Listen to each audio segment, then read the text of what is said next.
मेरी आवाज आ रही है? यस मैम, वालेकुम सलाम। अच्छा, सो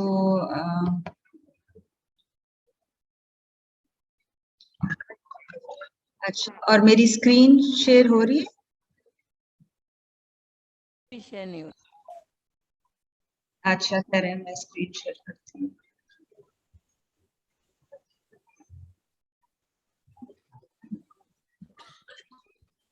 अब हो रही है? Yes ma'am. जी, अस्सलाम वालेकुम। अच्छा, अस्सलाम वालेकुम। Today will be discussing the radiological anatomy basically, ठीक है। सो इसमें जो बेसिकली फर्स्ट ऑफ ऑल मैं आपको लर्निंग ऑब्जेक्टिव्स बता देती हूँ। I just be telling you the normal radiological anatomy of chest x-ray, normal chest x-ray, normal bones, CT brain, chest CT, normal gastrointestinal tract, renal tract, and abdomen and pelvis. Just the basics. I have a few common pathologies. If we have time, we'll touch upon them. Otherwise, this will just include all the rest of the things that we can see. Okay?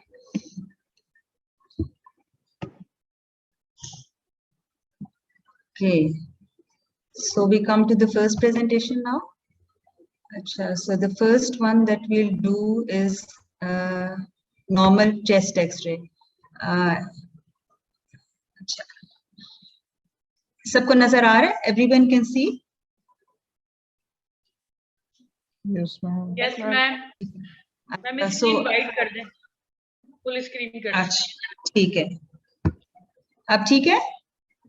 Ji ma'am, okay. Acha. So wherever you want to ask questions, you can interrupt, right? So basically the basic, we'll be discussing the basic technique. Normally आपको पता है chest PA view किया जाता है क्योंकि उसमें heart पे normal नजर आता है, उसका size accurately measure कर सकते हैं, right? So this is a normal chest X-ray and this is how an AP view is done.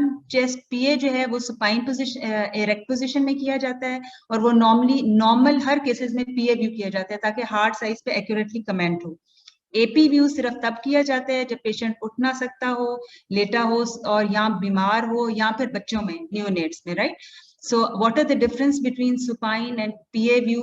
क्या these are the basic differences जो आपको नजर आ सकते हैं, but I think you don't require it in your exam, but this is what are the differences, but आपको पता होना चाहिए AP और PA में क्या है. How do you differentiate? This is a PA view that you can see over here. This is an AP view, and as you can see in the PA view, heart size is normal. AP में बहुत magnify हो जाता है, mediastinum भी magnified होता है और plus scapula भी override करते हैं lungs को. So the image is not very clear, जबकि इसमें image is very clear. So that's why we always go for a PA view. ठीक है? Then the second important view that we do is a lateral view, and this is how it is done. And this is the normal lateral view that you can see. This is the heart, this is the posterior part of the posterior mediastinum, this is the anterior, and normally this lucency, which is termed as the retrosternal lucency or blackness, should be equal to the retrocardiac lucency. We'll discuss the details later in the subsequent films. And again, centering is very important. Centering से क्या मुराद है कि central जो vertebral bodies हैं उसके equidistant clavicles होने चाहिए. अगर ये नहीं होंगे तो फिर normal anatomy सारी distorted होगी और आप comment नहीं कर सकते इस पे, right? So this is how you can detect whether it is central or not. Now coming to the normal anatomy, this is very important. आपके लिए जब आप एग्जाम में जाते हैं आपसे पूछा जाता है upper lobe और middle lobe, lower lobe कहाँ आते हैं. So this is the upper lobe. This is how it projects over here. All the things that you can see over here in the lung, this will be in the upper lobe. This is the projection of the middle lobe, and this is the projection of the lower lobe. Similarly on the left side, this is the projection. आपको पता है left side पे सिर्फ 2 lobes होते हैं. Right पे you have 3 lobes. Left पे you just have the upper lobe and the middle lobe. So the upper lobe is projecting over here and the lower lobe you can see is projecting over here. लेकिन apex इसका overlap करता है और यहाँ पर upper और lower lobes दोनों project करेंगे, right? Now coming to the anatomy, this structure that you can see over here, ये आपको नजर आ रहा है bony structure? This is the manubrium. Can you hear me? और नजर आ रहा है आपको सबको clearly? Yes ma'am. Yes, again, then this is this structure that you can see over here. These are the parts of the mediastinum जो आपको exam में पूछा जाता है कि mediastinum borders right किससे बनता है, cardiac border किससे बनता है. So this is how you can see and this is how it is formed. This is the margin of the manubrium Over here, the right margin of the heart is formed by the superior vena cava superiorly. Then over here, the margin is formed by the right atrium. And the inferior border over here, this portion, this is the inferior vena cava. Is it clear? Then again, the hard border, the next portions that you can see on the left side, the hard border is formed by the aortic arch. In between, you have the aortopulmonary window. Then this is the main pulmonary artery, this bulge formed over here.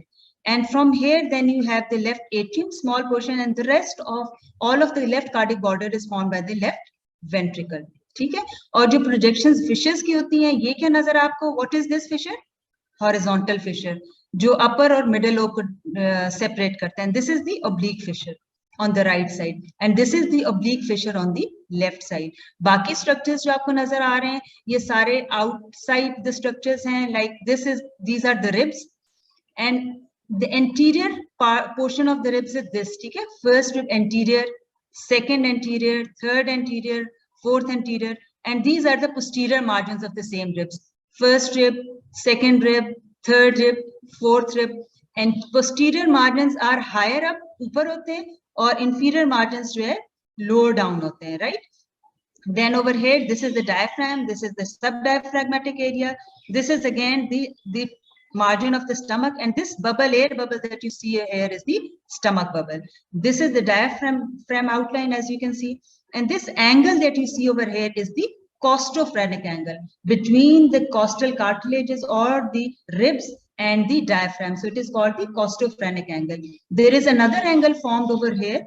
This angle that you see over here, this is the cardiophrenic angle between the heart and the diaphragm. So this is the costophrenic angle, and this is the cardiophrenic angle. And you have two cardiophrenic angles, and again you have two costophrenic angles, right costophrenic angle, left costophrenic angle, left cardiophrenic angle, and right cardiophrenic angle. If you have any question or any query, you can please interrupt and ask me in between, okay? Otherwise, we will continue with the session. Okay, now coming to the anatomy of the airway. Again, this is important for MCQs and the point of view that the trachea over here, it comes centrally. It divides at the level of the T4 level, right? And then it divides into two main bronchi, right main bronchus and the left main bronchus, right? The right main bronchus is more vertically oriented, as you can see, more straight, wider, and it goes down. And over here, this is the left main bronchus, right? And this is more angulated and horizontally oriented. And the importance of clinical aspect of this is that when you have aspiration or a foreign body aspiration, because of the straight route of the right bronchus, the body or the foreign body tends to more go into the right bronchus preferentially as compared to the left main bronchus. So this is the trachea. This bulge that you see over here is the aortic knuckle. This is the right main bronchus, and this is the left main bronchus. And this angle that you see over here is the carina.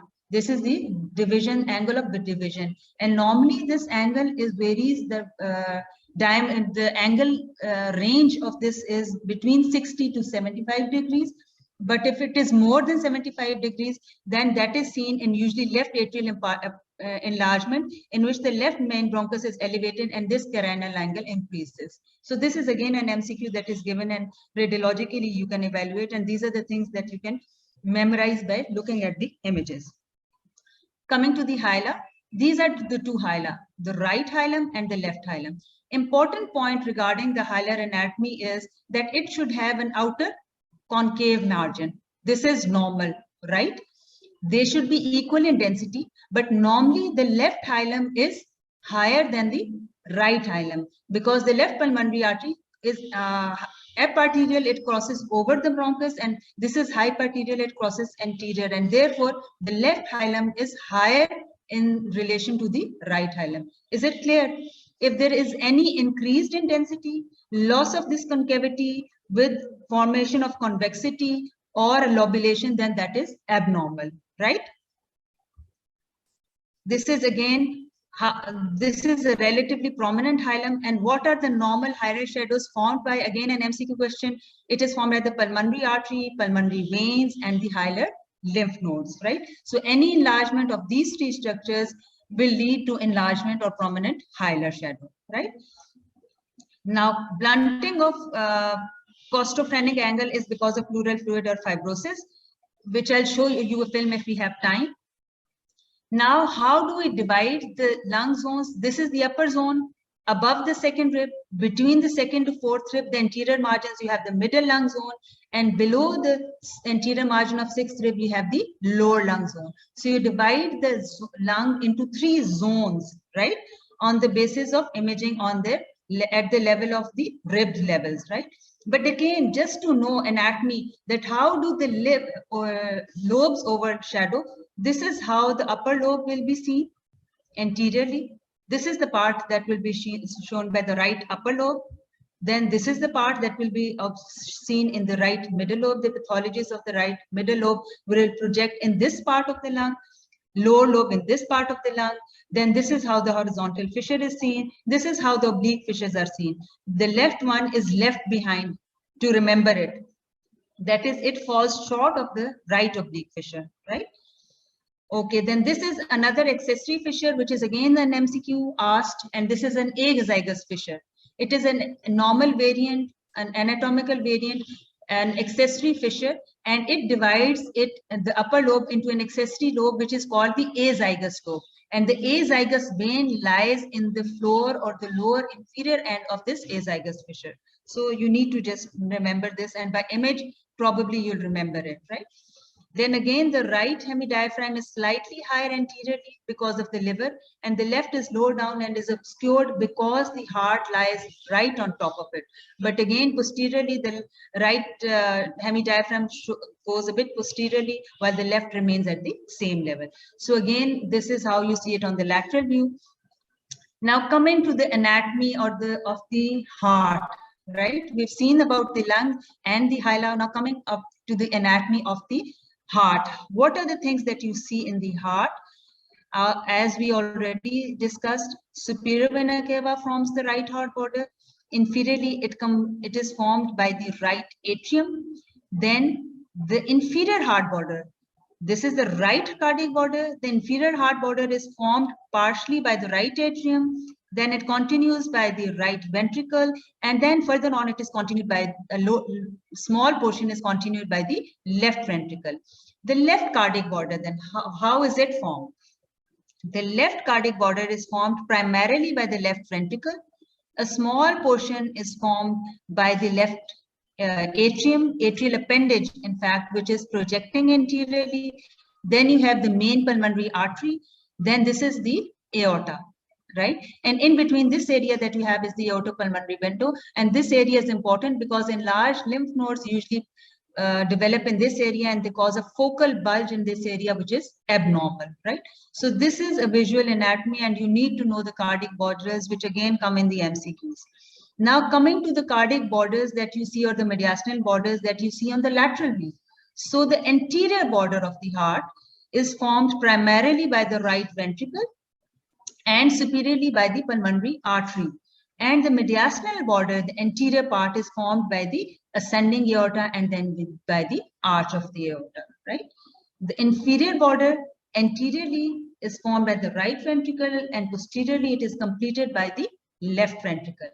And the small part of it, the posterior border, is formed by the inferior vena cava, then but majority is formed by the left ventricle and superiorly by the left atrium. So the heart borders, again, which come in MCQs and are asked, are very important, and by knowing a visual anatomy of the radiological anatomy, you can answer this question and MCQ very well.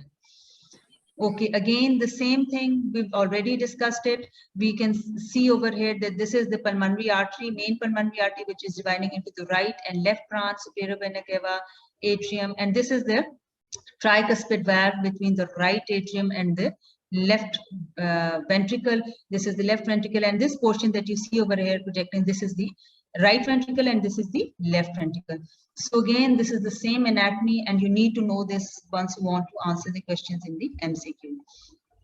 Again, same thing, but again, as you can see over here, the concavity of the hyla that we discussed is because of the branching pattern of the pulmonary arteries.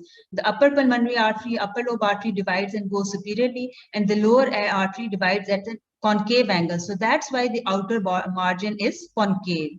And similarly, over here again from the right ventricle, you have the main pulmonary artery divides into the left, and the left one again is relatively higher, but again goes up and down, and that's why you have an outer concave margin, right? But again, important point is for MCQs, both left hilum is higher than lower than the right one, and they have an outer concave margin, and their density and size is equal. There is no lobulation or rounded or convex outline. If it is there, that is abnormal, right?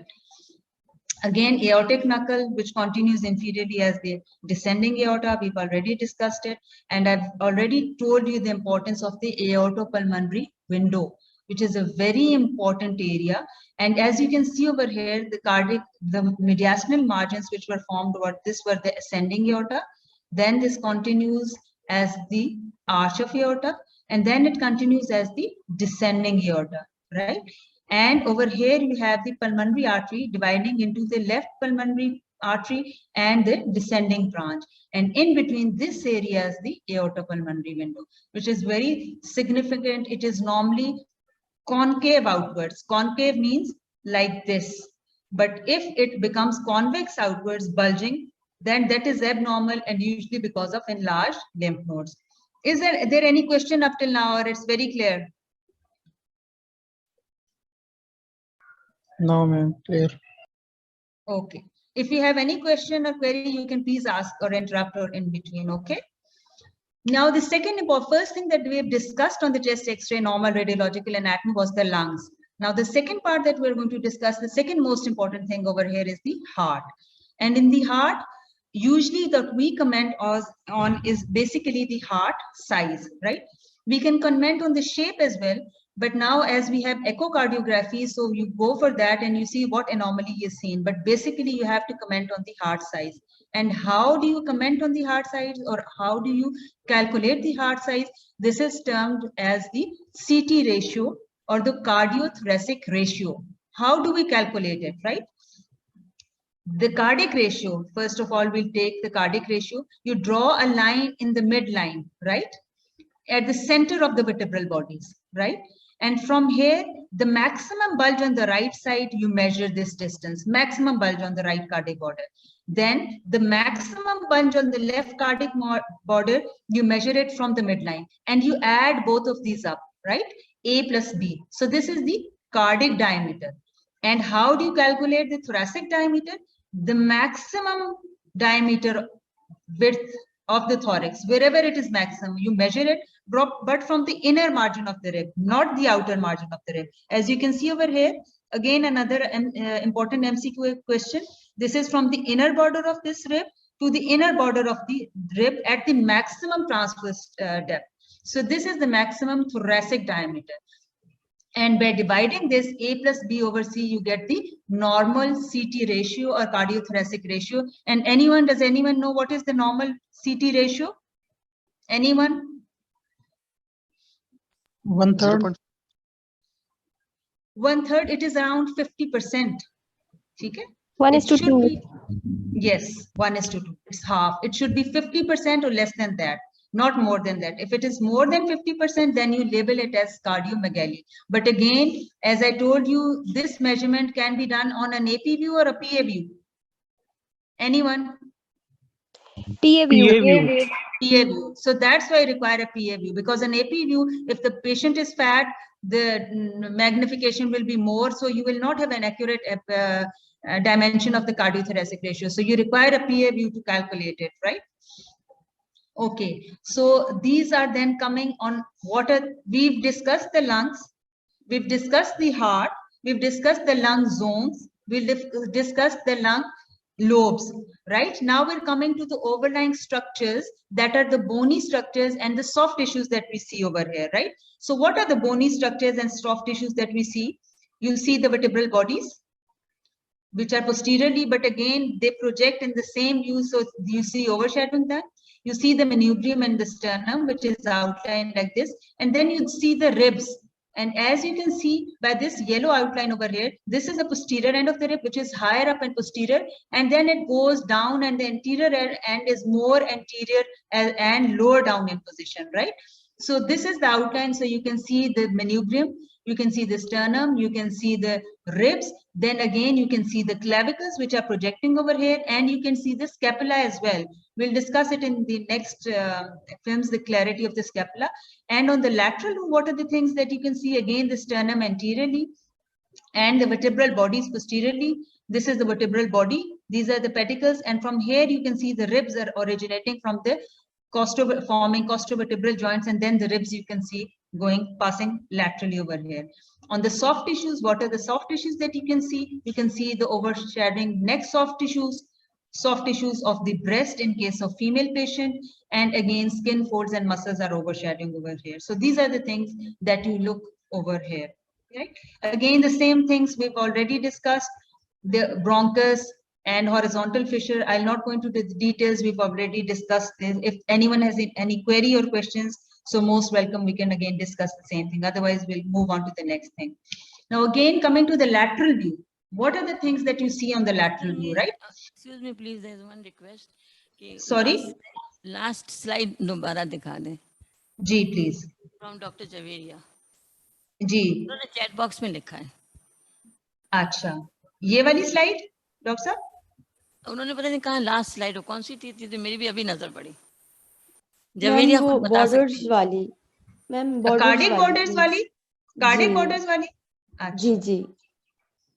आप please मैं interrupt करके please पूछ लें, ठीक है, जो आपने पूछना है. ये कार्डिक बॉर्डर्स वाली है, ठीक है.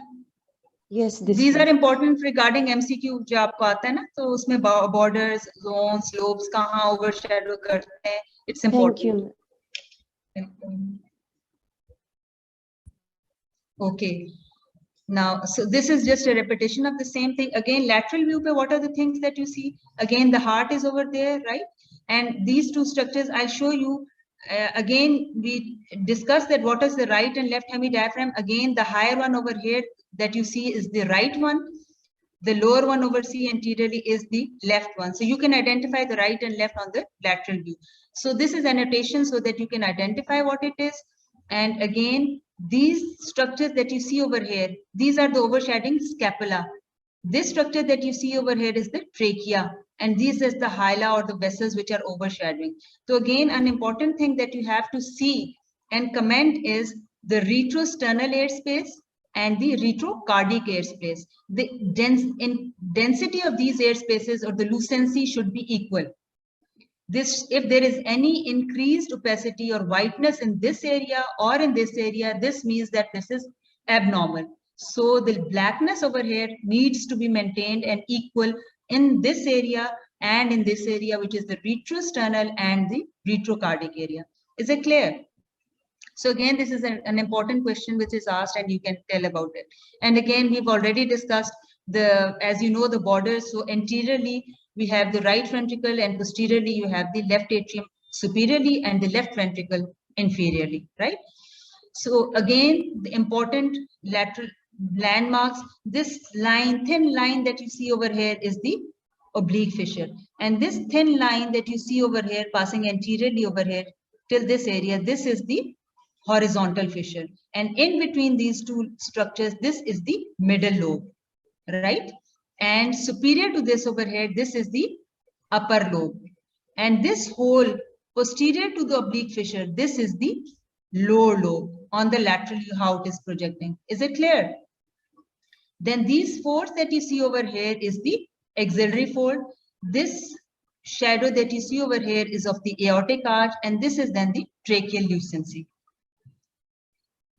Lewis angle, again, what is this angle? This is usually at T4 level, at the level of carina, it is formed. What is TE stripe? Sorry? Ma'am, in previous slide, there is TE stripe. Tracheo-esophageal stripe. TE stripe is tracheo-esophageal stripe. Normally, TE stripe, it is seen on both PA view and lateral view. It is the right or the posterior boundary between the trachea and esophagus, and it should be very thin, just like a line. Can you see this line? Can you see this line? Yes, ma'am. So it should be like a line like this. In case of a tracheal tumor, esophageal tumor, or a lymph node enlargement, this tracheal stripe becomes enlarged and thickened. So this is a significant point radiologically on both the lateral and AP view. And if it is thickened, this means there is some pathology either in the esophagus, mediastinum, or the trachea. So we need to evaluate it. So we mention it in radiology, right? Thank you, ma'am. Okay. Welcome. Okay, so this is again, you know the division that we divide the mediastinum into superior and inferior mediastinum. Inferior mediastinum is again divided into anterior, middle, and posterior mediastinum. So this is the superior mediastinum above the level of carina, and this is the inferior mediastinum below the level of carina, which is further divided into the mediastinum anterior to the heart, which is the anterior mediastinum, the middle mediastinum, which primarily contains the heart, and the posterior mediastinum, which is posterior to the heart, right? Again, the dividing lines are important to evaluate. I already told you these are the scapular margins, and this is the arm, because we do it like this, and obviously the arm shadow then overshadows over this area. Okay, so this is then again the lateral view. As you can see, this is the pulmonary arch. This is the aortic arch. Over here, inferior to this, dividing, this is the pulmonary arch on the lateral view, and in between this lucent area is again the aortopulmonary window. And if this lucency is lost, again, we evaluate that these are some lymph nodes and enlargement over here. So aortopulmonary window can be evaluated on both a PA view and a lateral view. Would you like to see some common pathologies? Because you do get them in pathology. If Yes, ma'am. Yes, okay, ma'am. I'll just show you some common pathologies. This is pneumothorax with shift of mediastinum towards the left side. Can you differentiate? You can see vessels over here. Can you see? Like you have vessels in the lung. Over here, you do not see any vascular marking. So a lucent lung, maybe because of emphysema, maybe because of asthma, maybe because of a cavity. But in all those cases, there will be lung markings in the lung. But if you do not see any lung markings, as in this case, and there is shift of mediastinum and collapsed lung is seen over here, this is then pneumothorax. And this is tension pneumothorax because it has led to contralateral mediastinal and heart, right? Now, the next important thing and common thing that we see is pleural effusion. Again, how can you differentiate between any other lesion and pleural effusion is that it is a homogeneous opacity. It has an upper concave margin and the CP angle is completely obliterated or blunt. So this is again pathognomic of pleural effusion, right? Then other lung abnormalities that we see, I'll show you the difference. This pattern of abnormality is just linear, subtle. This is because of the interstitial pattern. Consolidation is a large opacity with air bronchogram in it. Atelectasis is when there is lung volume loss with a subtle opacity. And how do you differentiate between a nodule and a mass? Anyone? It's basically the size criteria. Yes. Nodule is movable. No. Movable nodule, you're talking about breast or some other layer. In nodule, in case of something that is projecting in the chest, either on a CT or an X-ray, it's just basically on the size criteria, right? So less than 1 to 2 centimeter is a nodule, but something which is greater than that, that is a mass lesion, right? So basically it's the size criteria. This is then consolidation. Can you see the internal lucencies, branching patterns in them? Can you see? This is, you did not see this in pleural effusion. If you go back over here, it was a homogeneous opacity. Can you see? There is no internal lucency in it. So this is pleural effusion. As opposed to this, in this opacity, you see branching linear pattern over here. Though this is an internal air bronchogram. So this is classical of pneumonia or consolidation. Again, another case. This is a child with hyaline membrane disease, respiratory distress syndrome, in which you see the air bronchogram pattern and the whole of the lung is consolidated because of the lack of surfactant and fluid is in the lung. So this is classical of consolidation, right? And again, another case of consolidation with air bronchogram pattern. Can you appreciate this over here? So this is the differentiating point between it, air bronchogram pattern. Again, another one. And this is then multiple cavities. Can you see cavitating lesions? Again, cystic changes because of either bronchiectasis or lung cavitation and tuberculosis. This is again a cavity with an air fluid level. And cavity with an air fluid level on lung is characteristic of, again, an MCQ question. What is it? Lung disease? Yes. Lung? Abscess. Yes. So it's a lung abscess. Once you have a cavity with an air fluid level in it, it's a lung abscess, right? So this is then a lung mass. It's more than a nodule. It's a large, well-defined lesion. You do not see an air bronchogram pattern in it. So this is a mass. And as you can see over here, there are some large masses, but these are multiple small nodules. And these are characteristic of metastatic deposits, right? And you have rounded, well-defined masses, nodules with a basal or peripheral preponderance and relatively normal background of lungs. So this is classical for metastatic deposits. In inflammatory lesions, you have underlying lung, which is also pretty abnormal, right? So again, cardiac enlargement, you can see another thing, these are the lung pathologies, right? The second pathology that you see on the chest x-ray is the cardiac enlargement. So this is an enlarged heart, right? And this is right atrial enlargement, but you can identify, and can you appreciate the carinae angle in this case? This is more than 90 degrees. Can you appreciate it? So this is, again, we discussed it that this range is between carinae angles is between 60 to 75 degrees. So this is increased because of the left atrium and projecting superiorly and displacing the bronchus superiorly. So again, it is its importance over here, and the heart is enlarged, and you can see a valvular replacement as well. Can you see it? Can you appreciate the prosthetic valve in this place? And you have median sternotomy sutures as well, indicative of a prior cardiac surgery. So these are the things that you see over here. And another, you saw the previous one, which was because of left atrial enlargement. Then another, this case, this is a flask-shaped heart. Can you see that you have a very narrow pedicle? And then inferiorly, you have a very broad base of the heart. So this is classical of pericardial effusion. Because of fluid, you see an enlarged lower part and a narrow pedicle. Well, in case of cardiomegaly, because of other causes, the mediastinum will also be widened as well, right? And usually the cardiac border over here is very, very well demarcated and clear. Why? Because there are no respiratory movements. There are no cardiac movements during it. The heart is pumping in between and the outer sac is very uniform and filled with fluid, right? So this is classical of pericardial effusion. Any question up till now, or we'll move on to the next? Ma'am ये जो last वाला आपने समझाया कि the difference between cardiomegaly and effusion, ये आप एक दफा दोबारा समझा देंगे क्योंकि इसमें अक्सर कंफ्यूजन रहती है।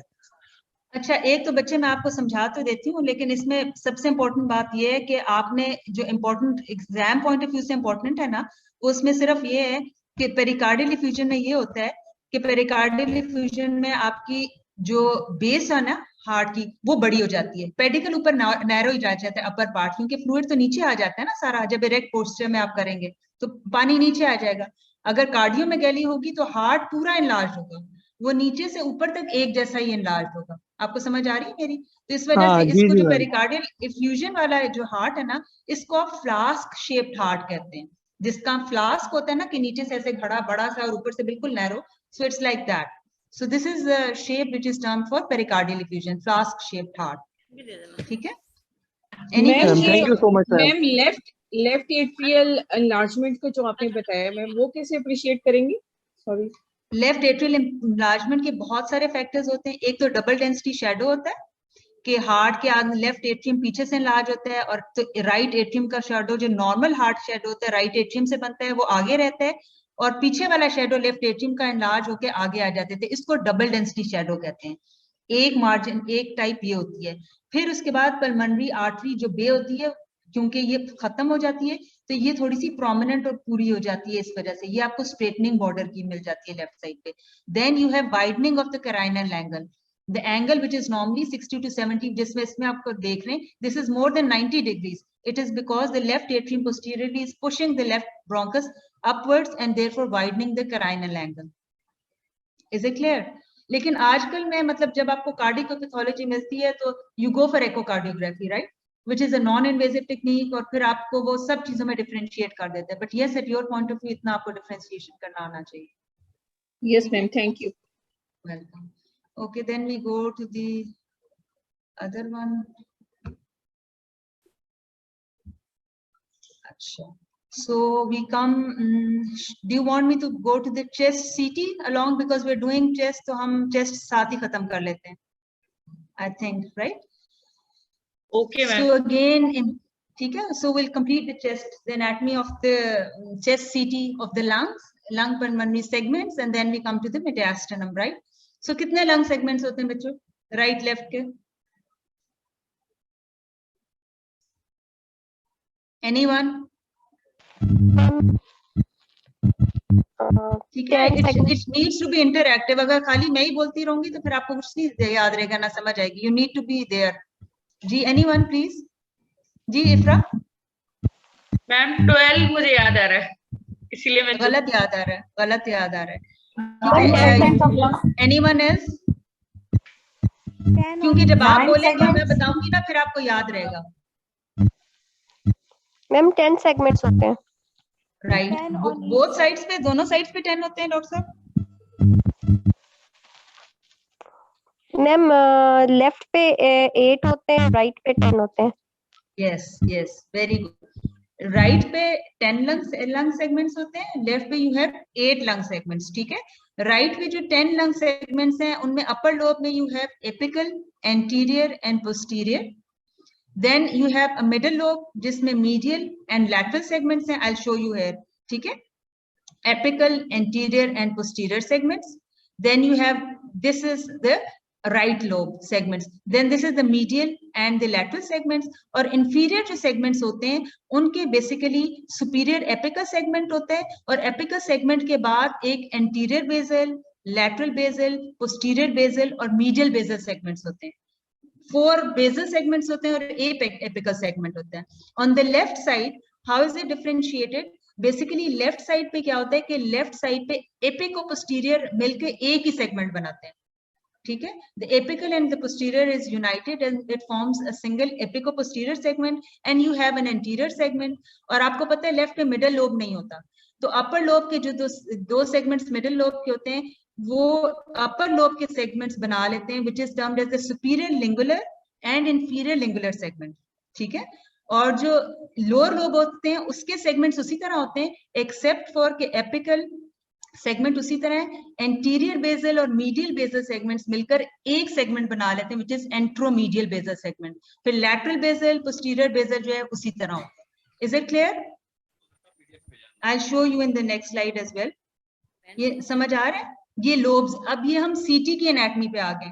अभी पहले आपने देखा था कि लंग में चेस्ट पीए व्यू पे कैसे आपको, लैटरल व्यू पे कैसे लंग सेगमेंट्स आपको नजर आते हैं और लंग लोब्स कैसे नजर आते हैं. सेगमेंट्स उस पे डिफरेंशिएट करना मुश्किल हो जाता है, बट सीटी पे we differentiate them into lung segments. तो इधर पहले हम लोब्स में जाएंगे, फिर मैं आपको सेगमेंट्स बताऊंगी. ये अपर सेगमेंट है सीटी का, और इसमें this is the right upper lobe और लेफ्ट अपर लोब.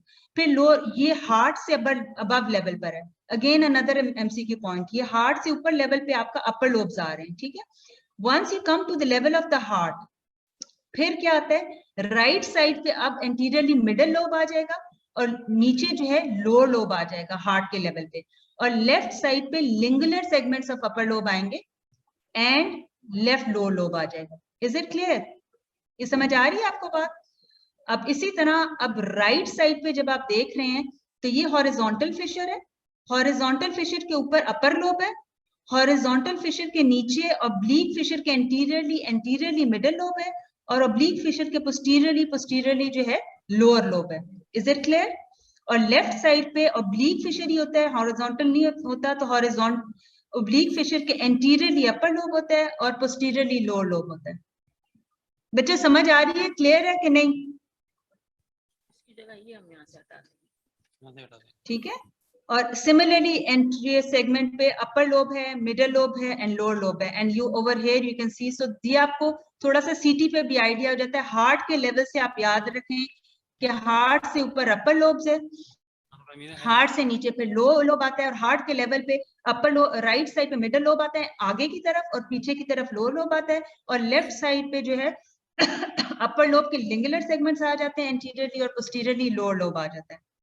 ठीक है, अब सेगमेंट्स अगर आप देखें तो ये अपर पार्ट है. ठीक है, ये above the level of arch of aorta है. तो ये एपिकल सेगमेंट सेंटर में आ रहा है, एंटीरियर सेगमेंट और पोस्टीरियर सेगमेंट के अपर लोब का, और लेफ्ट का मैंने आपको बताया था सिर्फ एपिको पोस्टीरियर होता है, एपिकल नहीं होता, तो एपिको पोस्टीरियर पोस्टीरियर आता है और एंटीरियर एंटीरियर आता है, और एपिकल अगर आप देखें तो सुपीरियरली है। अगेन आर्च ऑफ एओर्टा पे द सेम सेगमेंट्स, लेकिन यहाँ पे थोड़ा थोड़ा मिडिल लोब और लोअर लोब जो है आना शुरू हो गए, ठीक है। उसके बाद हार्ट के लेवल पे अगेन सेगमेंट्स कौन से आ रहे हैं, medial and lateral segment of the middle lobe, दोनों साइड्स पे आते हैं। मीडियली मीडियल सेगमेंट आता है, लैटरली लैटरल, और लेफ्ट साइड पे आपका लिंगुलर सेगमेंट आता है ऊपर पार्ट में, और लोअर पार्ट में इंफीरियर लिंगुलर आता है। अपर पार्ट में सुपीरियर लिंगुलर एंड डायफ्राम के साथ इंफीरियर लिंगुलर सेगमेंट, ठीक है। अगेन आप जब नीचे जाते हैं तो अब अपर हार्ट के लेवल पे सुपीरियर या apical segments of both lower lobes आते हैं, और नीचे फिर anterior, lateral basal, posterior basal and medial basal होते हैं। और यहाँ पे आपको पता है एंट्रोमीडियल बेसल है, lateral and posterior basal segment है। Is it clear? यस समझ आ रही है बच्चों? Yes ma'am. मैम ये लिंगुलर जो है ये क्या इसकी मीन्स कुछ कोई अटैचमेंट है जिससे इसको ये टर्म दी हुई है? लिंगुलर बेसिकली जो इसका पार्ट आता है ना आगे मिड अपर लोब का, अपर लोब का जो इंफीरियर एंड होता है ना, बिल्कुल ये एक लिंगुलर टंग से, आपको पता है लिंगुला का मतलब होता है टंग, ठीक है। तो जो आपका ये नजर आ रहा है ना, ये आपको नजर आ रहा है, ये सेगमेंट जो है, ये जो अपर लोब का पोर्शन आता है ना, ये हार्ट के ऊपर आके टंग की तरह प्रोजेक्ट करता है। ये अगर आप ग्रॉस एनाटॉमी में देखेंगे तो आपको इसमें ऐसे नजर आएगा। इस वजह से क्योंकि ये पोर्शन बिल्कुल आगे टंग की तरह जाता है, इसलिए इन सेगमेंट्स को जो lower part of upper lobe के होते हैं इनको लिंगुलर सेगमेंट्स कहा जाता है। द अपर वन इज और मैम मोस्टली लेफ्ट साइड से जी लेफ्ट साइड पर ही होते हैं लिंगुलर सेगमेंट। राइट साइड पे आपका मिडिल लोब होता है जिसमें कि मीडियल और लैटरल सेगमेंट होता है, उसके मुकाबले में उसके आपके इक्विवेलेंट लेफ्ट साइड पे जो है लिंगुलर सेगमेंट्स होते हैं। Okay ma'am, thank you. Ma'am अगर कोई फॉरेन बॉडी जैसे आती है, आपने बताया कि वो मतलब राइट साइड पे ज्यादा उसके जाने के चांसेस हैं, तो सेगमेंट्स वाइज कौन से सेगमेंट में ज्यादा चांसेस होते हैं जाने के? लोअर लोब में, क्योंकि आपका जो नीचे से आता है ना, आपका जब trachea lower main bronchus divide होता है राइट ब्रोंकस, तो राइट ब्रोंकस की जब डिवीजन होती है तो ब्रोंकस इंटरमीडियस आता है, और अगर आपको एनाटॉमी याद हो, और ऊपर से जो होता है वो राइट जो अपर लोब ब्रोंकस होता है, राइट अपर लोब ब्रोंकस फिर वर्टिकली ऊपर जा रहा होता है, तो उसमें जाना उसके लिए मुश्किल होता है। जो स्ट्रेट पाथ उसके लिए नीचे होता है वो लोअर लोब में जाना होता है। तो इसलिए यूजुअली अगर प्रेफरेंशियली राइट मेन ब्रोंकस में जाता है, and then again preferentially because of the direction and position lower lobe में जाता है। ठीक है, thank you so much ma'am. Welcome. अच्छा, ये जो आपकी मीडियास्टिनम की एनाटॉमी है, वी आर कमिंग जस्ट रफली टू द मीडियास्टिनल एनाटॉमी, ठीक है।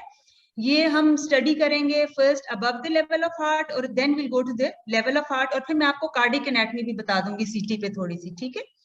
अच्छा, इसमें अगर आप देखें तो ये एंटीरियरली जो that structure that you can C over here, ये आप याद रखें मीडियास्टिनम में एनाटॉमी में सबसे एंटीरियरली जो होती हैं वेन्स होती हैं, ठीक है, उसके पीछे आर्टरीज होती हैं। आपने पता नहीं, और आपने शायद ये याद रखा हो या ना रखा हो, किसी जगह अक्सर आप पढ़ते हैं वैन एब्रीविएशन बनाते हैं, वैब एब्रीविएशन बनाते हैं, राइट। तो इसमें आप वैट एब्रीविएशन बना लें। एंटीरियरली वेन्स होती हैं, फिर आर्टरीज होती हैं, और पीछे ट्रेकिया होता है, ठीक है, वैट। सो ये ब्रेकियोकेफेलिक वेन है, ठीक है, लेफ्ट ब्रेकियोकेफेलिक वेन है और राइट ब्रेकियोकेफेलिक वेन है, ये सबसे एंटीरियरली होती हैं। फिर इनके नीचे हम अपर लेवल पे हैं, तो यहाँ पे आपको नजर आएगी ब्रेकियोकेफेलिक ट्रंक, जो सुपीरियर जाके डिवाइड हो जाएगा right subclavian and right common carotid में, और लेफ्ट कॉमन कैरोटिड आर्टरी अलहदा अराइज करती है आर्ट से, और लेफ्ट सबक्लेवियन आर्टरी भी अलहदा अराइज करती है। तो ये तीनों इसको ड्रेप कर रही थी एंटीरियर टू ट्रेकिया, और इनके आगे फिर वेन्स होती हैं। Is it clear? और यहाँ पे ये ट्रेकिया, प्लीज रिपीट कीजिएगा, ये थोड़ा सा ये बच्चों ये जो वेन्स होती है ना, ठीक है, ये आप एनाटॉमी अगर याद रखें इस तरह से, सबसे आगे जो आता है ये मेन्यूब्रियम आ रहा है, ठीक है, ये यहाँ पे जो है क्लेविकल्स आ रहे हैं, ये इसके पीछे मीडियास्टिनम में सबसे पहले वेन्स होती हैं। तो मैं बता रही हूँ आपको, ये राइट ब्रेकियोकेफेलिक वेन है, लेफ्ट ब्रेकियोकेफेलिक वेन है, दोनों मिलके नीचे यहाँ पे राइट सुपीरियर वेन का बना देंगे हार्ट के लेवल पे नीचे आके। अभी हम ऊपर हैं, ठीक है, उसके पीछे यहाँ पे वेसल्स होती हैं, ठीक है, वेन्स आगे आ गई, उनके पीछे यहाँ पे वेसल्स होती हैं। राइट ब्रेकियोकेफेलिक ट्रंक होता है जो ऊपर जाके कॉमन कैरोटिड और राइट सबक्लेवियन में डिवाइड करता है। उसके पीछे लेफ्ट कॉमन कैरोटिड आती है, अभी ये ब्रेकियोसेफेलिक ट्रंक ही है, ठीक है, और यहाँ पे भी लेफ्ट सबक्लेवियन आर्टरी है। इनके पीछे ट्रेकिया होता है जो सेंटर में होता है और टुवर्ड्स द राइट साइड, और उसके पोस्टीरियरली लेफ्ट साइड पे एसोफेगस आती है। फिर पीछे वर्टेब्रल बॉडीज हैं, आगे थोड़ी सी फैट है और साइड पे लंग्स हैं। ये मीडियास्टिनल एनाटॉमी है सीटी पे अपर पार्ट में। Is it clear?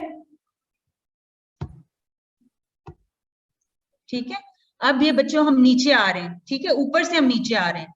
अब वहां से वेसल्स निकल गई थी, अब ये ब्रेकियोसेफेलिक जो वेन्स थी दोनों, इन्होंने मिलकर सुपीरियर वेना कैवा बना दिया राइट पे, और जो ब्रांचेस निकल रही थी वो कहां से निकली थी? एओर्टिक आर्च से। तो यहाँ पे एओर्टिक आर्च आ गई।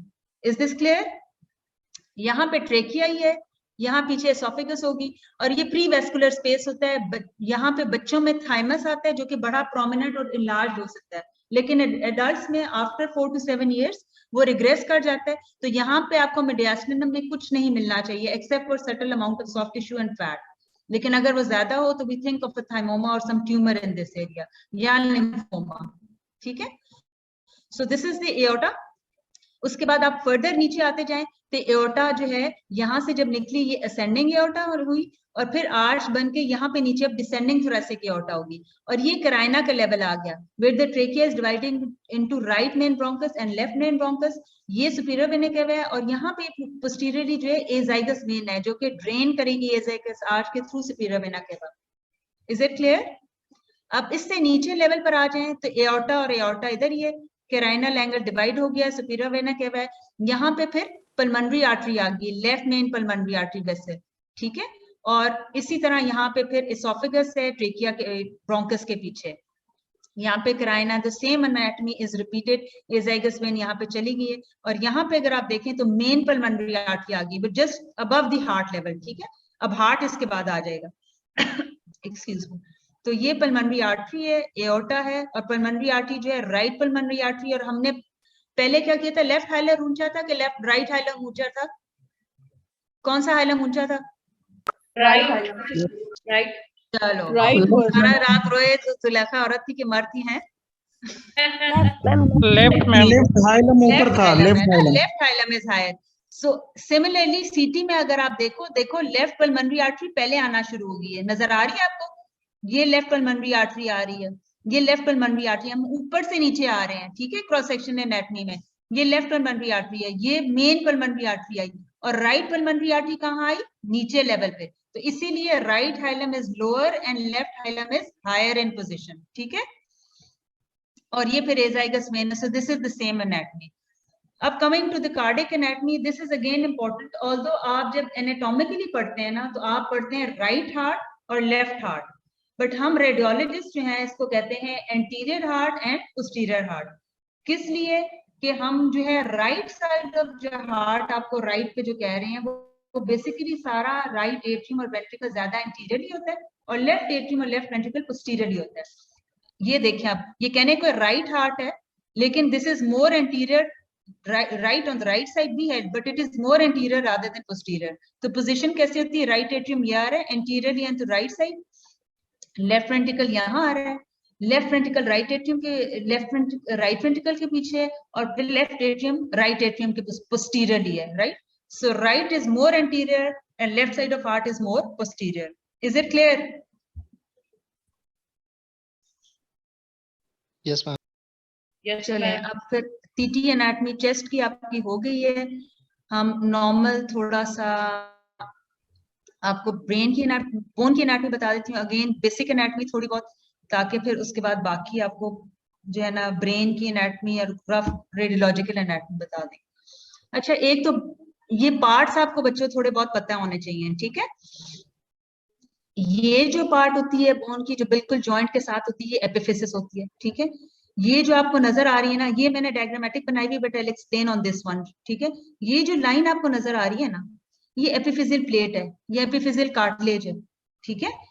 इसके जो बाहर पार्ट होता है या इससे पहले जो पार्ट है, this part of the bone is called epiphysis, this is epiphyseal cartilage. और एपिफिजियल कार्टिलेज के साथ जो शैफ्ट के साथ पार्ट जा रहा है बोन का, दिस इज द मेटाफिसिस। और मेटाफिसिस जब खत्म होता है तो मेन शैफ्ट जो शुरू होती है दैट इज द डायफिसिस। समझ आ गई आपको? Is it clear?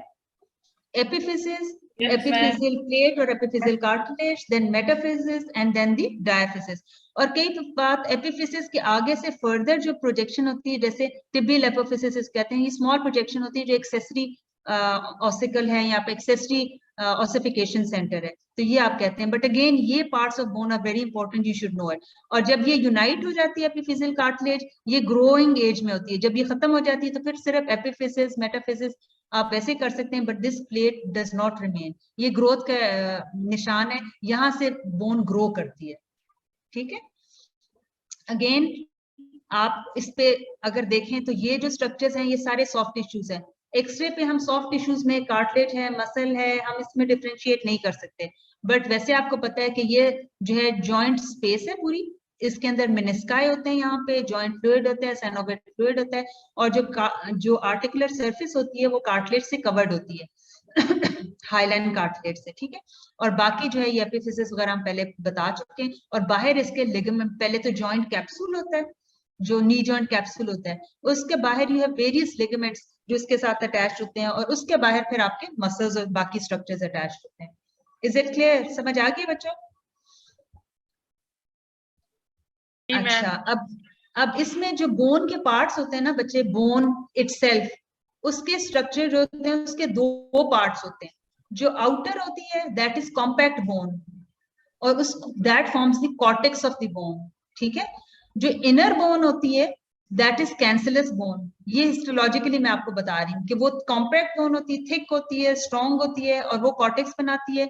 और इन सेंट्रल पोर्शन जो है वो कैंसलस बोन होती है, और उसके अंदर मैरो लाई करता है सारा. ठीक है. इसीलिए उसमें स्पेसेस भी होती हैं. तो ये क्योंकि ज्यादा कॉम्पैक्ट होती है तो ये आपको ज्यादा वाइट नजर आती है, और ये आपको क्योंकि इतनी कॉम्पैक्ट नहीं होती, बीच में बोन मैरो होता है, स्पेसेस होती हैं, तो ये आपको रिलेटिवली लूसेंट नजर आती है. तो इसको आप कॉर्टेक्स कहते हैं और इसको मेडुला कहते हैं. ठीक है.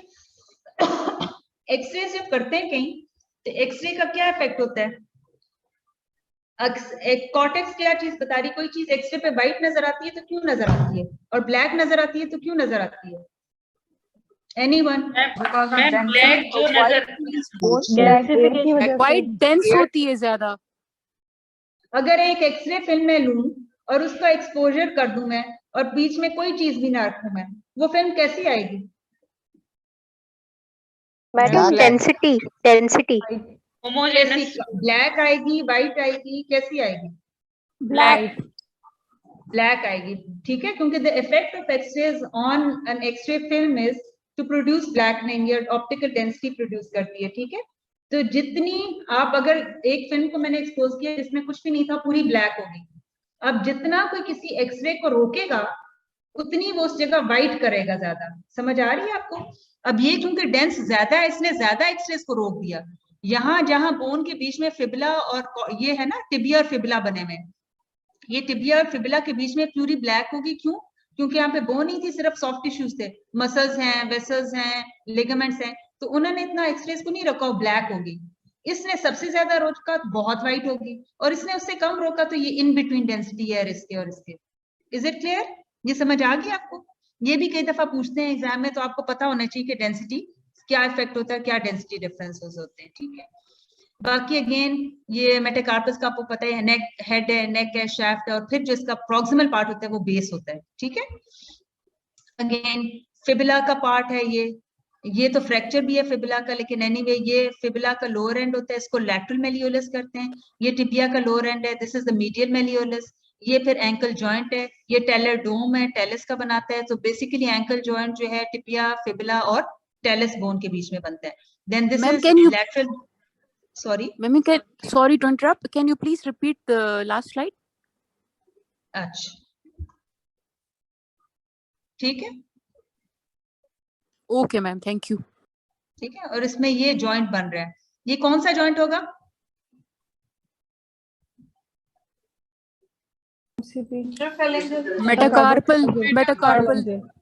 मेटाकार्पोफेरेंजियल जॉइंट हमेशा दो चीजों के बीच में बनता है ना, तो दिस इज मेटाकार्पल बोन.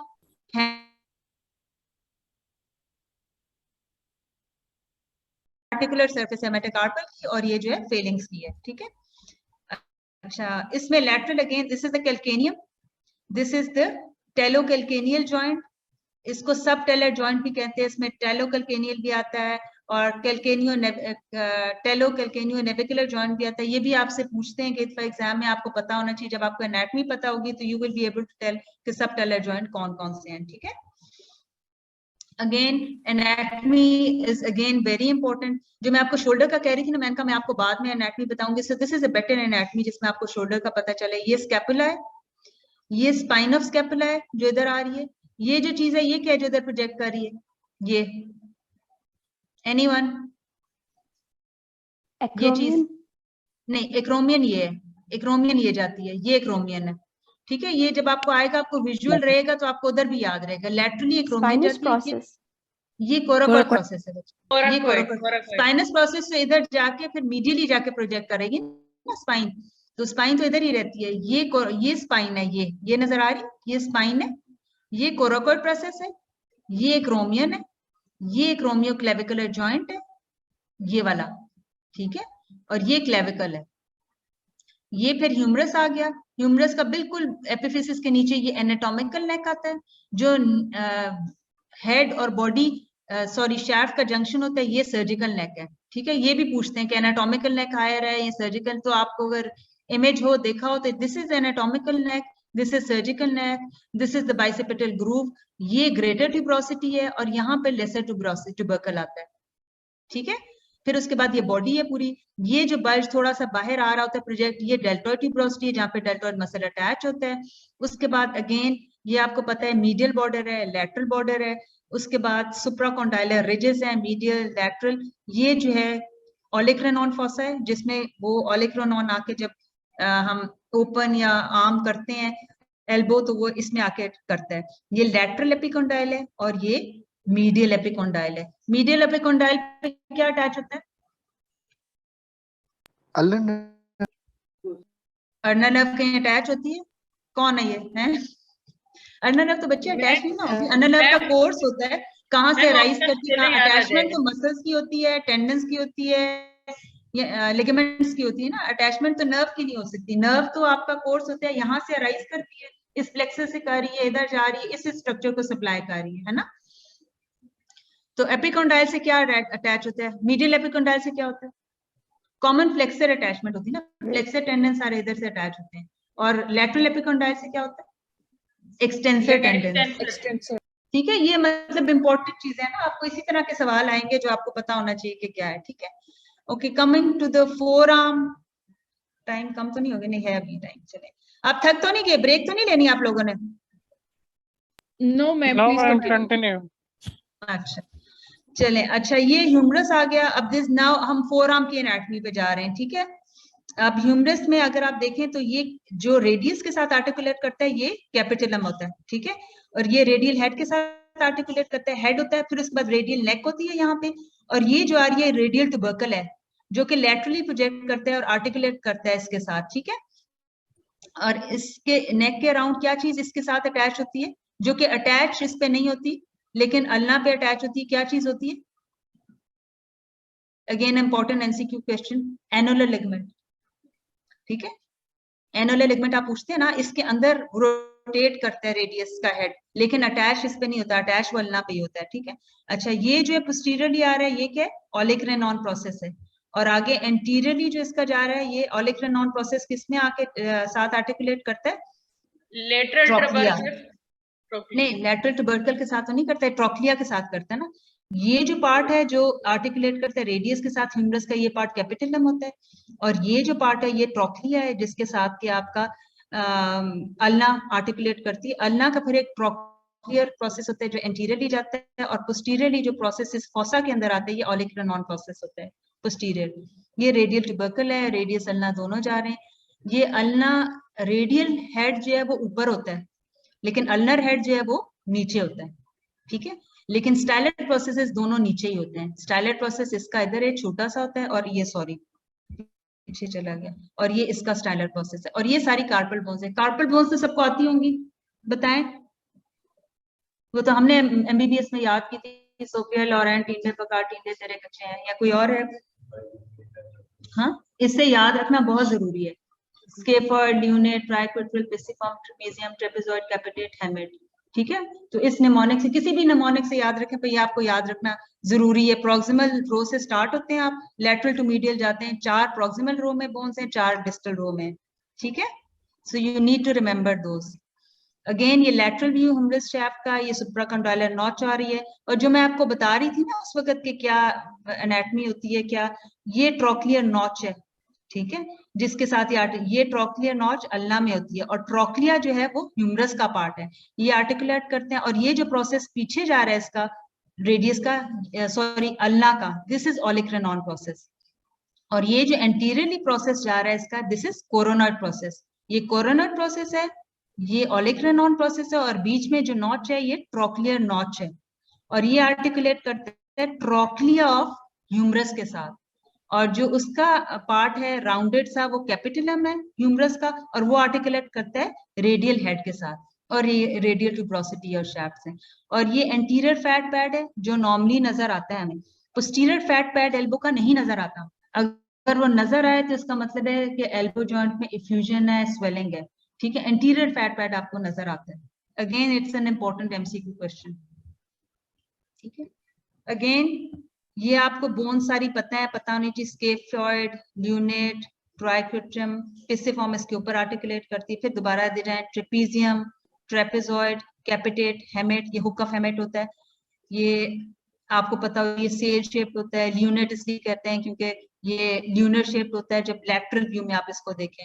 ये थोड़ी बहुत चीजें हैं जो आपको एनाटॉमी में पता होनी चाहिए। प्रॉक्सिमल फेलिंग्स है, मिडल है, डिस्टल फेलिंग्स है, मेटाकार्पल है।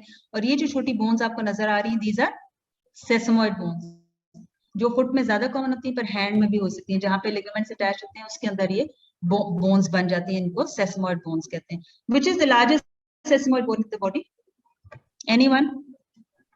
Patella. Patella. Patella. Patella is the largest sesamoid bone. और ये कौन से टेंडन में बनती है जी? इंट्राआर्टिकुलर। ये बेसिकली आपने क्वाड्रिसेप्स टेंडन और फिर नीचे लिगामेंटम पेटेली उसके अंदर डेवलप करते हैं, ठीक है, उसके अंदर ही आती है, ठीक है। अच्छा ये जो है ये आपका फिर हिप की एनाटमी आ गई, ठीक है। ये सबसे ऊपर आइलियक क्रेस्ट होती है, ये आइलियम इटसेल्फ या आइलियम बॉडी है।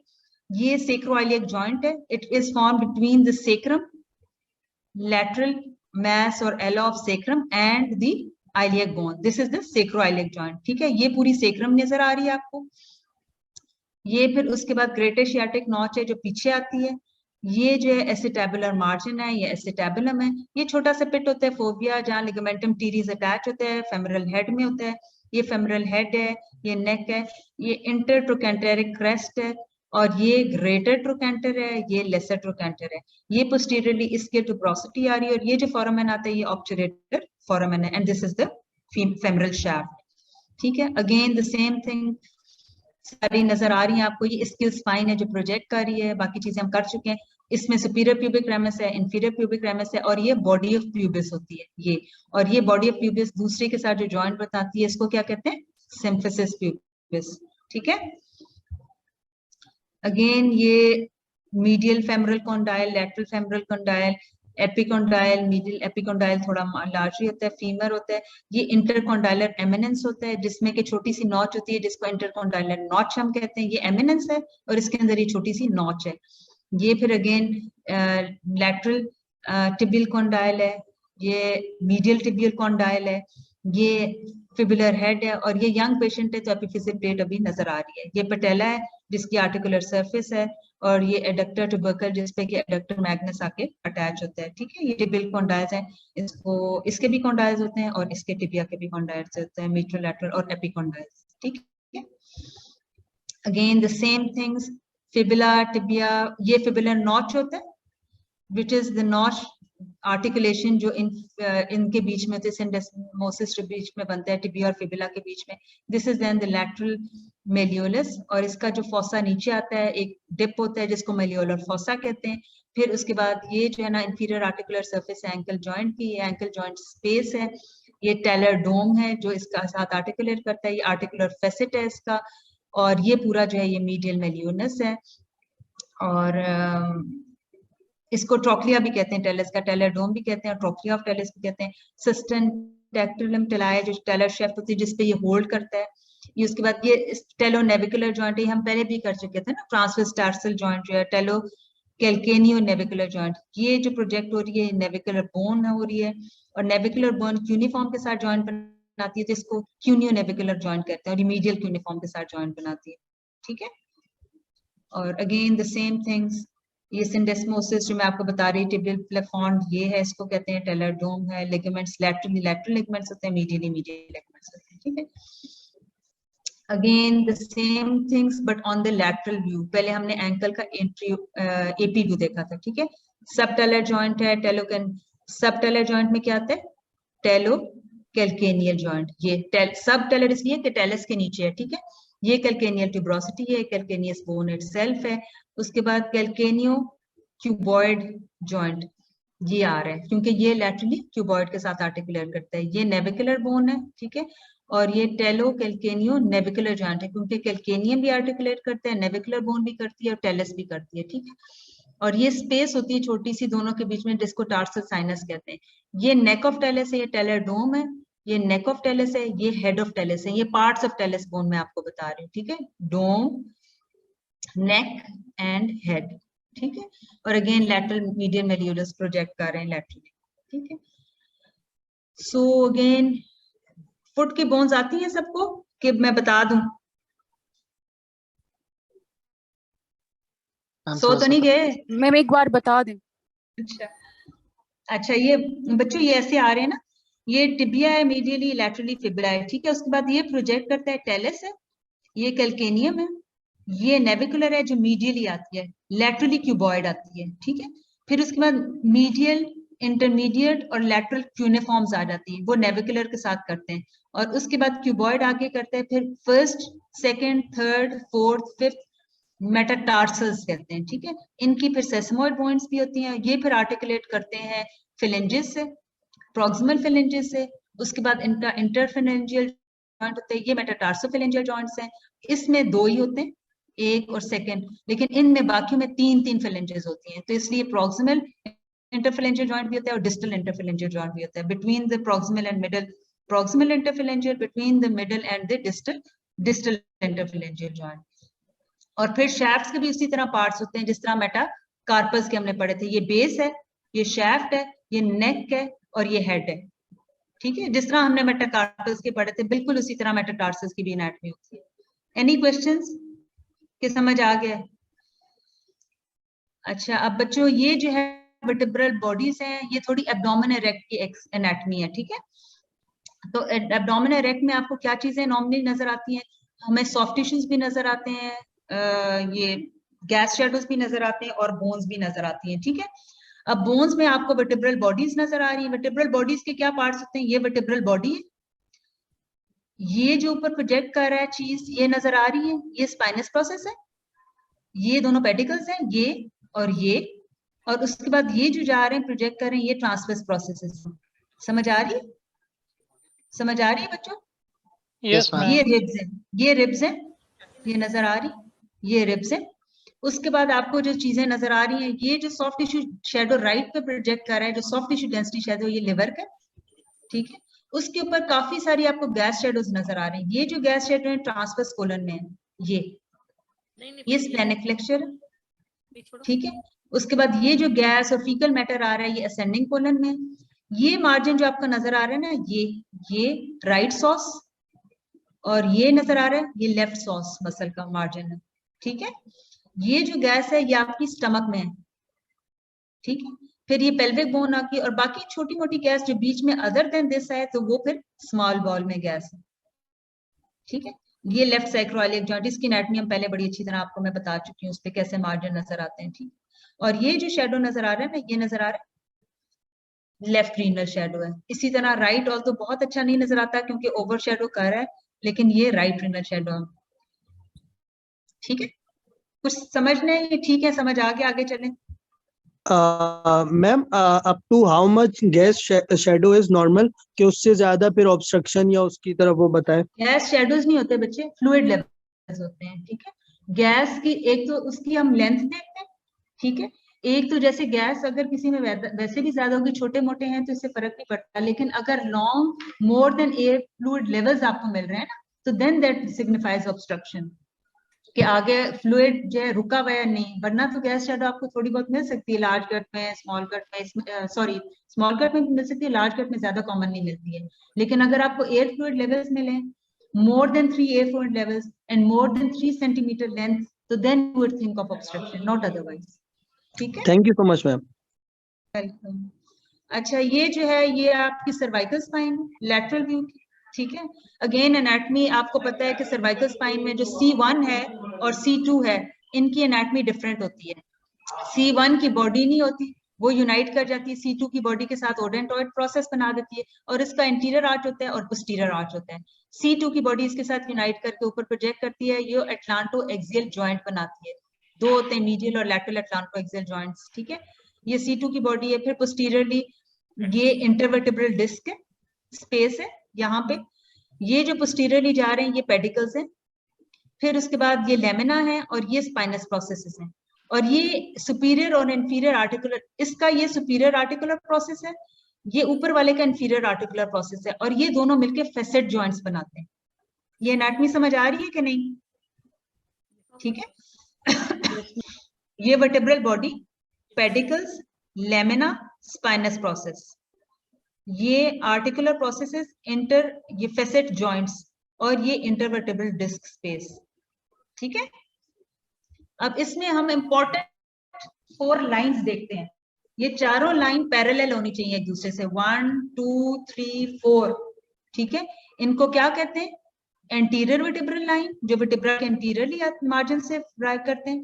पोस्टीरियर वर्टिब्रल लाइन, वो वर्टिब्रल मार्जिन के पोस्टीरियर वॉल से ड्राइव करते हैं। स्पाइनो लेमिनर लाइन, जिस तरह नाम है उसका, उसी से इसको याद रखें, स्पाइन और लेमिना के बीच में जो लाइन होती है वो स्पाइनो लेमिनर लाइन।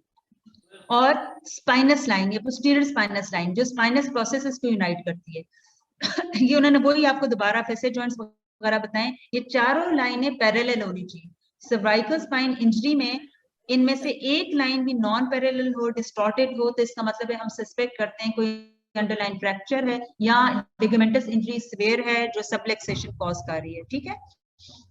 और इसको हम स्पाइनल मैल अलाइनमेंट कहते हैं, ठीक है। अगेन द सेम थिंग, सिर्फ सॉफ्ट टिश्यूज थोड़ा सा आपको बता रहे हैं कि ये मैंडिबल है, ये सारा इस पे आ रहा है, इंफीरियर एल्वियोलर प्रोसेस है, ये मैक्सिला का सुपीरियर एल्वियोलर प्रोसेस है, टीथ है, ये हायोइड बोन है, और ये जो शेडो ऐसे प्रोजेक्ट कर रहा है ये एपिग्लॉटिस का है, ये ट्रेकिया नीचे आ रहा है, ये प्रीवर्टेब्रल सॉफ्ट टिश्यूज हैं, और बाकी चारों लाइंस वही हैं जो मैं आपको बता चुकी हूँ, ठीक है।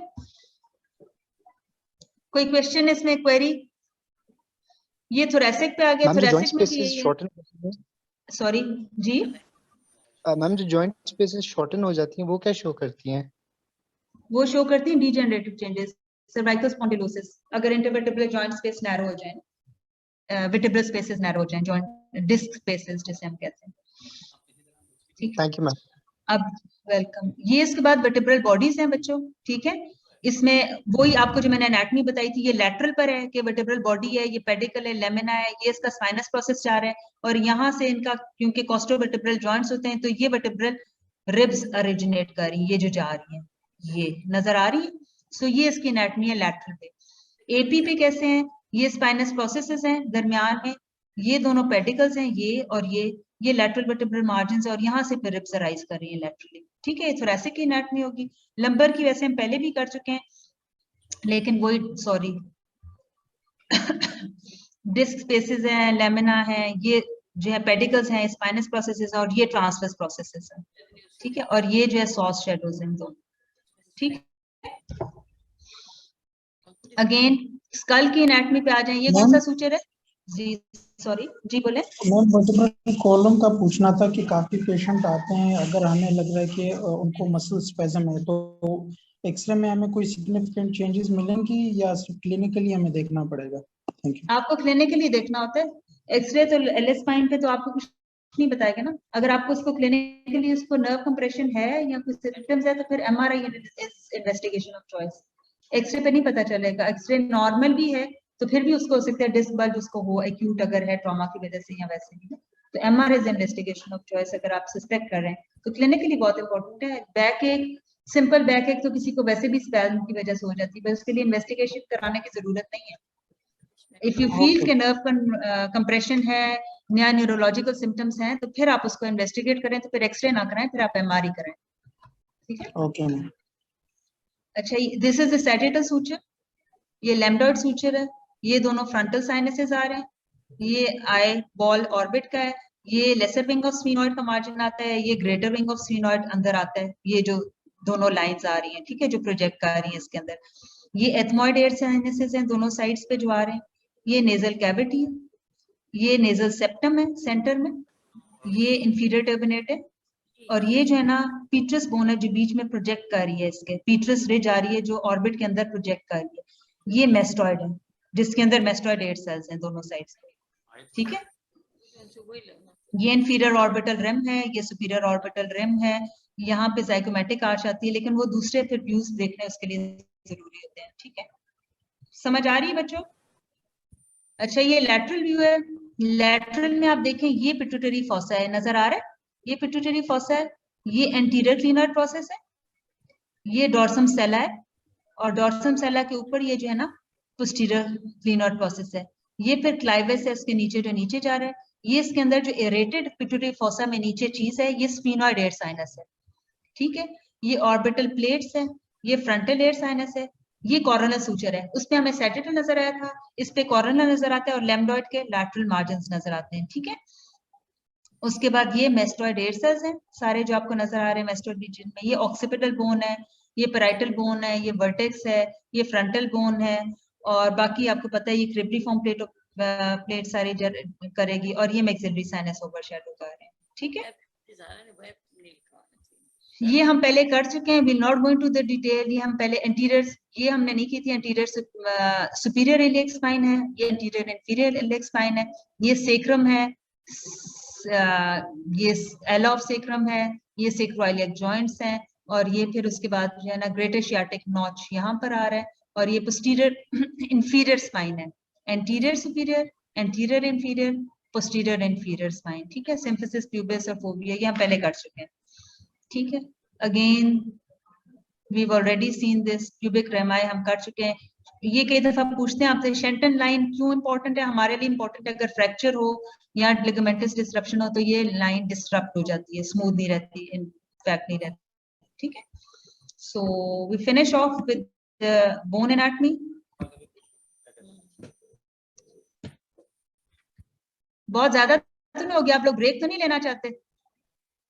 No ma'am. No ma'am, continue करें, 11 पे ब्रेक होगा। ठीक है, अच्छा फिर मैं आपको जीआईटी की नॉर्मल एनाटॉमी बता देती हूँ। 5 मिनट्स लेना चाहते तो ले लें, 5 मिनट्स। आपकी मर्जी है, द वे यू फील। नहीं, पार्टिसिपेंट अगर सो मच इन्वॉल्व तो रहने दे, चलें बिस्मिल्लाह करें, आगे बढ़े। चले, आपकी मर्जी है, जिस तरह भी, if you need a break. अच्छा बच्चों, अब हम ये कंटिन्यू करें। कंटिन्यू ठीक है। करें, चलें। अच्छा, ये गैस्ट्रोइंटेस्टाइनल ट्रैक्ट की हम एनाटॉमी पे आ गए हैं, ठीक है। ये बेस्ट जो हमें नजर आती है, basically concentrating on the tract anatomy, ठीक है। ये आपको जो है ना बेरियम स्टडीज पे मिलेगा, ठीक है। अब इसमें ये स्टमक है, ये ड्यूडेनम का फर्स्ट पार्ट है जिसको ड्यूडेनल बल्ब भी कहते हैं, कैप लाइक होता है। This then continues, this is the second part of duodenum, third, और फिर ये ऊपर असेंडिंग जो फोर्थ है, और ये ड्यूडेनोजेजिनल फ्लेक्चर आ गया, और यहाँ से जेजिनम स्टार्ट हो गई है। समझ आ रही है एनाटॉमी? अब जो स्टमक के पार्ट्स होते हैं, ये लेसर कर्वेचर है, ये ग्रेटर कर्वेचर है, जहां पे ये एसोफेगस में ओपन करता है, इससे ऊपर वाले पार्ट को जो है फंडस कहते हैं, दिस पोर्शन। बाकी बॉडी है, बॉडी ऑफ स्टमक है, ये वाला डिस्टल जो है एंट्रम ऑफ स्टमक है, जो इस बल्ज के बाद आता है, और बिल्कुल एंड में before it enters into duodenum, this is the pylorus और द पाइलोरिक कैनाल। और ये फर्स्ट पार्ट बल्ब की तरह होता है, इसको हम ड्यूडेनल बल्ब कहते हैं, सेकंड, थर्ड, फोर्थ, और उसके बाद I will show you in the next also. लेकिन अगर आप देखें तो ये रूगल फोल्ड्स हैं, नजर आ रही है, ये स्मूथ थिन फोल्ड्स होनी चाहिए, rugal folds. Now coming to the jejunum, small intestinal anatomy, तो आप देखें वैल्वुली कॉन्वेंटिस होती है इनकी, जो कंप्लीट होता है, फेदरी सी अपीयरेंस होती है इसकी, बड़े thin smooth but continuous through out आपको ये folds मिल रहे हैं। So this is the normal appearance of stomach, its folds, its margins, and normal appearance of the small intestine. ये समझ आ गई? Now we come to the distal small intestine. This is again a वेरियम wheel follow through. Stomach again नजर आ रहा है. और look at जो हम देख रहे थे जेजुनम के folds, complete folds through and through, but thin smooth, कोई ऑब्स्ट्रक्शन नहीं है. ये वेल्वुली कॉनिवेंट्रीज है और जेजुनम में नजर आते हैं. डिस्टल आइलियम ऑलमोस्ट फीचरलेस हो जाती है, उसमें बहुत थिन थोड़े फोल्ड्स होते हैं, तो वो आपको smooth but again normal calibre इस तरह नजर आती है आपको. ठीक है. Now coming, this is the normal anatomy of stomach, duodenum and jejunum and the ileum. This is how they appear normally on an exterior. This is the normal diameters as well. Now coming to the large gut. Large gut की anatomy में हमें कैसे चीजें नजर आती हैं?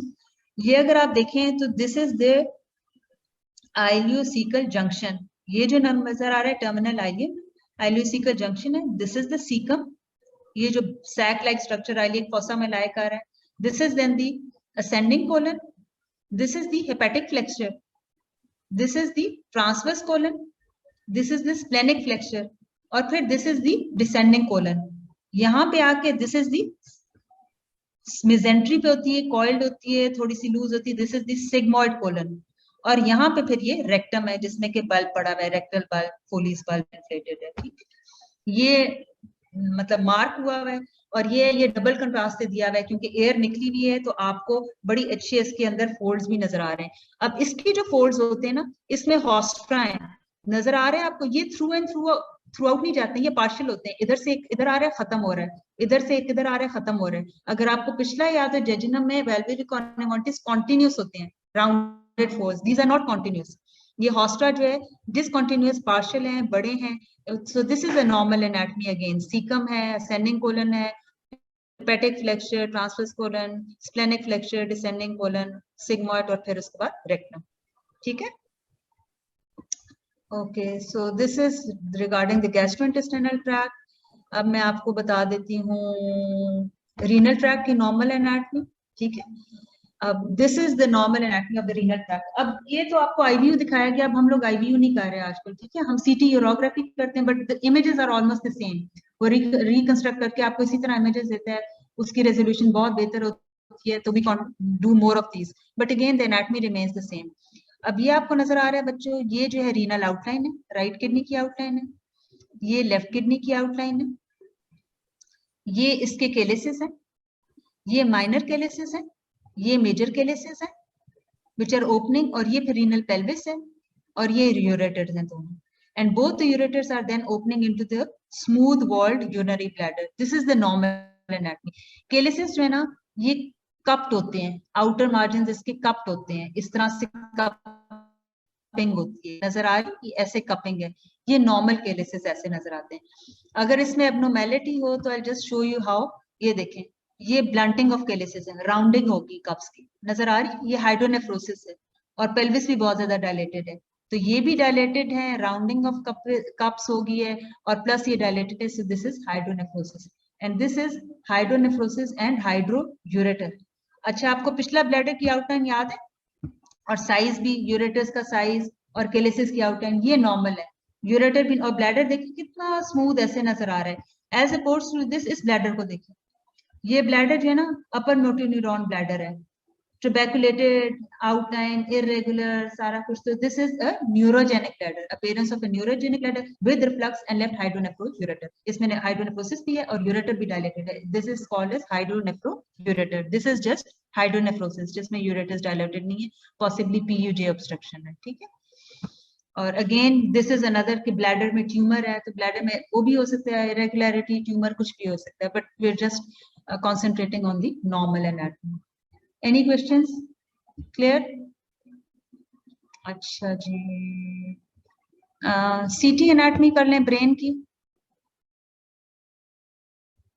अच्छा, again anatomy brain की, CT anatomy is very important.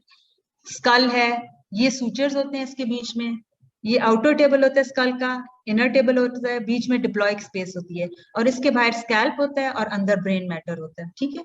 ये बोन विंडो ली गई है, इसमें सिर्फ बोन आपको नजर आ रही है, ना बाहर सॉफ्ट टिश्यूज नजर आ रहे हैं, ना ब्रेन नजर आ रहा है अंदर. ठीक है. अब ये दूसरा केस है, इसमें आपको ब्रेन, ये ब्रेन विंडो हम इसे कहते हैं. हम सीटी को जिस मर्जी विंडो पे देखें, हम लंग विंडो देख सकते हैं, हम ब्रेन विंडो देख सकते हैं, हम सॉफ्ट टिश्यू विंडो देख सकते हैं। सो हमने जो चीज देखनी है हम उस विंडो सेटिंग पे देखते हैं। अगर हमने लंग देखना होगा हम लंग विंडो पे कर देंगे, अगर हमने सॉफ्ट टिश्यू देखना होगा तो सॉफ्ट टिश्यू विंडो कर देंगे, ब्रेन देखना होगा ब्रेन विंडो, जो भी आपने देखना है, राइट। अब इसमें ये नॉर्मल स्ट्रक्चर्स आपको पता है। अब जो आपकी ब्रेन मैटर होता है, इसमें बाहर कॉर्टेक्स होता है जिसमें न्यूरॉन्स होते हैं, और न्यूरॉन शीट्स जो होती हैं वो माइलिन से बनती हैं, और वो फैट होता है, और फैट सीटी पे कैसा नजर आता है, हाइपोडेंस नजर आता है। तो इसलिए व्हाइट मैटर आपको रिलेटिवली ब्लैक नजर आ रहा है और ग्रे मैटर व्हाइट नजर आ रहा है, क्योंकि इट इज मोर डेंस। सीटी भी एक्सरे की तरह है, इट्स जस्ट एक्सरे और सीटी आर द सेम थिंग। सिर्फ सीटी में ये होता है कि आपकी फाइन कॉलमेटेड एक्सरेज होते हैं तो रेजोल्यूशन इमेज की बहुत बेहतर होती है, ठीक है। लेकिन टेक्नोलॉजी बेसिकली और जो physics behind it is the same in both X-rays and CT scan, ठीक है। तो इसमें आपको फ्रंटल लोब है, ये ग्रे मैटर है, व्हाइट मैटर है, ये frontal horn of both lateral ventricles हैं, ये थर्ड वेंट्रिकल है, ये इंटरवेंट्रिकुलर सेप्टम है, ये इंटर हेमिस्फेरिक फिशर है, फ्रंटल लोब्स हैं, ये सिल्वियन फिशर है, ये दोनों कैप्सुलो गैंग्लियोनिक रीजन है, ये कॉर्डेट न्यूक्लियस है, ये इंटरनल कैप्सूल एंटीरियर लिम्ब है, जीनू है, posterior limb of internal capsule, caudate lentiform nucleus है, और ये मिड ब्रेन है पीछे, ठीक है। सुपीरियर कॉलिकुलस से पीछे ये जो है कॉर्डोजेमिनल सिस्टर्न आ रहा है पीछे, ठीक है। और ये पोस्टीरियर जो है ना, ये फिर सेरेबेलम थोड़ा सा प्रोजेक्ट कर रहा है। बहुत ज्यादा तो नहीं हो गया, मुश्किल तो नहीं लग रहा आप लोगों को? No ma'am. समझ आ भी रही है कि नहीं? Yes ma'am. एक ही बोल रहे हैं, बाकियों को लगता है सो तो नहीं रहे, जाग ही रहे हैं ना? मैम जाग रहे हैं, मुश्किल है थोड़ा सा। बहुत आहिस्ता से जवाब आ रहे हैं। सो नहीं रहे मैम। पता सो नहीं रहे, जाग रहे हैं ना? समझ आ रही है कि नहीं? टर्मिनोलॉजीज में डिफिकल्टीज आ रही हैं। कॉर्डेट न्यूक्लियस के इर्द गिर्द जो आपने रीजन बताया था, दैट वाज कॉर्डेट न्यूक्लियस, ये जो है ना बच्चों, कॉर्डेट न्यूक्लियस के साथ जो होता है ना इंटरनल कैप्सूल होता है, जो व्हाइट मैटर ट्रैक्ट होता है मेन ना, इसका इंटीरियर लिम्ब होता है इंटरनल कैप्सूल का, और पोस्टीरियर लिम्ब होता है, और जहां ये मिलते हैं वी शेप होता है, ये जेन्यू होता है। और फिर एक और जो न्यूक्लियस होता है वो लेंटिफॉर्म होता है, जो मीडियली ग्लोबस पैलिडस से बनता है और लैटरली जो है पुटामेन से बनता है। आप लोगों को आते तो होंगे इसमें से क्वेश्चंस, आपको एमसीक्यूज आते हैं या नहीं? जी मैम। आते हैं तो फिर आपको मेरे ख्याल से पता होना चाहिए ना, फिर you should know, once you see it तो probably you remember it as well, ठीक है। ये कॉर्डेट न्यूक्लियस है, ये इंटरनल कैप्सूल है, एंटीरियर लिम्ब जो आगे से गुजर है, ये जीन्यू है, ये पोस्टीरियर लिम्ब है इंटरनल कैप्सूल का, ये फिर पूरा लेंटिफॉर्म न्यूक्लियस है। इसमें मीडियली जो आता है ना वो ग्लोबस पैलिडस आता है, लैटरली पुटामेन आता है, फिर एक्सटर्नल कैप्सूल होता है, फिर क्लोस्ट्रम होता है, फिर एक्सट्रीम कैप्सूल, वो खैर आप रहने दें, इतना ही बहुत है आपके लिए, ठीक है। और ये जो है ना आपकी फिर सिल्वियन फिशर, सिल्वियन फिशर तो पता है ना? सिस्टर्न्स पता है कि नहीं? सिस्टर्न्स क्या होते हैं? लिम्फ नोड्स मैम वेन्स होती हैं, साइनसेस जो ड्रेन करते हैं डिप्लॉय को। नहीं, जो एक्स्ट्रा सेलुलर सीएसएफ स्पेसेस होती है ना, उनको सिस्टर्न्स कहते हैं। जैसे ये सीएसएफ स्पेसेस होते हैं ना कॉर्डोजन, ये सीएसएफ है ना, आपको पता है फ्लूइड ब्लैक नजर आता है ना, ये लैटरल वेंट्रिकल में सीएसएफ होता है, थर्ड वेंट्रिकल में भी सीएसएफ होता है, तो ये भी सीएसएफ ही है, और ये सीएसएफ बाहर वाले सिस्टर्न्स में कॉर्डोजेमिनल सिस्टर्न, और ये सिल्वियन फिशर भी सिस्टर्न होता है, मतलब एक सॉर्ट ऑफ फिशर है, सीएसएफ स्पेस है, एक्स्ट्रा सेरेब्रल सीएसएफ स्पेस है। ये सल्कस है जिसके अंदर सीएसएफ लाई करता है। ब्रेन रहने दें, आपके लिए मुश्किल है? नो मैम, थोड़ा सा बताएं ताकि हमें आइडिया हो जाए। बताएं। आप चाहते हैं कि बताएं या ना बताएं? मैम बताएं। बताएं मैडम। आप बता रहे हैं, हम रीड करेंगे तो फिर ज्यादा क्लियर हो जाएगा। ठीक है, अच्छा ये एंटीरियर, ठीक है, ये एंटीरियर क्रेनियल फॉसा है, बोन विंडो है, मिडिल क्रेनियल फॉसा है, पोस्टीरियर क्रेनियल फॉसा है, ये तो आसान है ना। एंटीरियर क्रेनियल फॉसा में फ्रंटल लोब्स लाई करते हैं, मिडिल क्रेनियल फॉसा में टेम्पोरल लोब्स लाई करते हैं, पोस्टीरियर क्रेनियल फॉसा में सेरेबेलम लाई करते हैं, ठीक है। ये एमसीक्यू क्वेश्चन है, आपको पता होना चाहिए, ठीक है। ये फ्रंटल एयर साइनसेस है, इनमें एयर होती है, फिर ये एथमोइडल एयर साइनसेस हैं दोनों साइड्स पे, और ये स्फीनोइडल एयर साइनसेस हैं जो नीचे हैं, और ये मेस्टोइड एयर सेल्स हैं, ठीक है। आपको वैसे इतनी मेरे ख्याल से पता नहीं जरूरत है कि नहीं इतनी एनाटॉमी की। अच्छा, ये एंटीरियरली फाक्स है, उसमें एरेक्नॉइड आपको पता है, spaces dura mater. Meninges layers पता है कौन कौन सी होती है, कौन सी लेयर्स होती है मेनिंजीज की? Yes madam. Ma'am dura, ma'am dura mater, matter, arachnoid matter and पाया मैटर। और पाया मैटर। ठीक है, बिल्कुल। ड्यूरा मैटर ये ग्रीन से, एरेक्नॉइड मैटर इसके नीचे और पाया मैटर इधर है, ठीक है। और ड्यूरा मैटर के और इसके बीच में जो आती है ना बाहर स्पेस, वो एक्स्ट्रा ड्यूरल स्पेस होती है। ड्यूरा मैटर के नीचे सब ड्यूरल स्पेस होती है और एरेक्नॉइड के नीचे सब एरेक्नॉइड स्पेस होती है। समझ आ गई? ये देखें, नजर आ रही है सब एरेक्नॉइड स्पेस। ये बेसिकली आपकी एरेक्नॉइड जो मैटर है और पाया मैटर के बीच में जो स्पेस है एरेक्नॉइड स्पेस है, और इसी में एक्स्ट्रा सेरेब्रल सीएसएफ स्पेसेस होती हैं, ठीक है। जो आपने को मैंने बताया था, सिल्वियन फिशर है, क्वाड्रिजेमिनल सिस्टर्न है, वो बेसिकली ये स्पेसेस हैं, ठीक है। जी मैम समझ आ गई। अच्छा, ये ब्रेन स्टेम है, right cerebral hemisphere, left cerebral hemisphere, और टेंटोरियम होता है जो डिवाइड करता है between the superior cerebellar hemispheres और इंफीरियरली सेरेबेलम को। तो ये टेंटोरियम सेरेबेलाई है, ये शीट ऑफ ड्यूरा मैटर होती है जो इनके सेपरेट करती है, ठीक है। ये फाक्स है, ये ड्यूरा मैटर है, फाक्स पे दोनों साइड्स पे जाता है टेंटोरियम सेरेबेलाई, और ये सेपरेट करता है सेरेबेलम को inferiorly from the cerebral hemispheres. ये कॉरोनल व्यू है और ये एक्सियल व्यू है। कॉरोनल एक्सियल का आइडिया है कि नहीं, है कि नहीं? Yes ma'am. ठीक है, चलें बस फिर ये वही सिल्वियन फिशर है, इंटर हेमिस्फेरिक फिशर है बिटवीन द टू हेमिस्फेयर्स, और ये जो है दोनों लैटरल वेंट्रिकल्स हैं, और ये सिल्वियन फिशर्स हैं जो मैं आपको बता रही थी, ठीक है। और ये गायरस होता है जो ब्रेन का पार्ट प्रोजेक्ट करता है, और एक गायरस और दोनों गायरस के बीच में जो जगह होती है जिसमें सीएसएफ रन करता है, इसको सल्कस कहते हैं। और बाहर ये सीएसएफ स्पेस है, यहाँ ब्रेन है, और इसके बाहर ये स्कल है। सेल्वियन फिशर की क्लिनिकल क्या इंपॉर्टेंस होगी? सॉरी, सेल्वियन फिशर की कोई clinical importance? Middle cerebral artery जो इसमें रन करती है, उसकी ब्रांचेस इसमें आके डिवाइड करती है, इसकी ये सिग्निफिकेंस है, ठीक है। ये अगेन वही, ये थैलेमस है, ये इसमें ज्यादा अच्छा नजर आ रहा है, ये कॉर्डेट न्यूक्लियस है, ये anterior limb of internal capsule, genu posterior limb of internal capsule, lentiform nucleus, external capsule, और ये दोनों थैलेमस हैं, नजर आ रहे, थैलेमाई, ठीक है।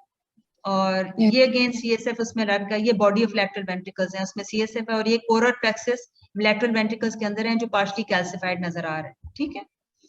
Again third ventricle, basal cisterns, ये सारे वही एनाटॉमी है, द सेम थिंग, कोई ऐसी इसमें चीज नहीं है, ठीक है। White matter, frontal lobe, temporal lobe, brain stem, cerebellar hemispheres, ये सेंट्रल सर्कस है। सेंट्रल सर्कस, और ये इंपॉर्टेंट होता है कि सेंट्रल सर्कस के आगे जो है प्री सेंट्रल गायरस होता है जो कि मोटर कॉर्टेक्स होता है, पीछे पोस्ट सेंट्रल गायरस होता है जो कि सेंसरी कॉर्टेक्स होता है। तो ये अगेन इसकी सिग्निफिकेंस है, आपको चीजें पता होनी चाहिए। ये अगेन वही न्यूक्लियाई आपको हाईलाइट कर दिए हैं, थैलेमस, कॉर्डेट, अब समझ शायद ज्यादा क्लियर समझ आ रही हो आपको, ठीक है। और ये जो रीजन होता है ना सिल्वियन फिशर के अंदर जो ब्रेन का पोर्शन होता है, इसको इंसुला कहते हैं, ये भी इंपॉर्टेंट है, सिग्निफिकेंट है, ठीक है।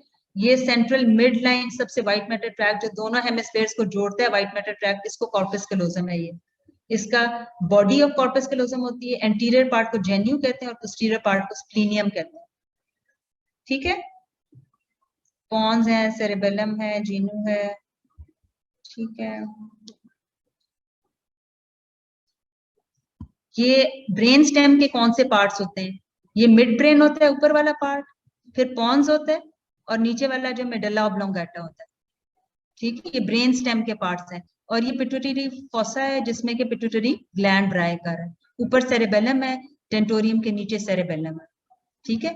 और ये सप्लाई बताई हुई है, एंटीरियर सेरेब्रल आर्टरीज को सप्लाई करती है, मिडिल सेरेब्रल आर्टरीज को, और पोस्टीरियर सेरेब्रल आर्टरीज पार्ट को सप्लाई करती है, ठीक है। सप्लाई बताई हुई है, ठीक है। और ये नॉर्मल ब्रेन है फुल, और ये ओल्ड ब्रेन है जिसमें के ब्रेन मैटर श्रिंक हो गया हुआ है और सल्का ज्यादा प्रोमिनेंट है, ठीक है।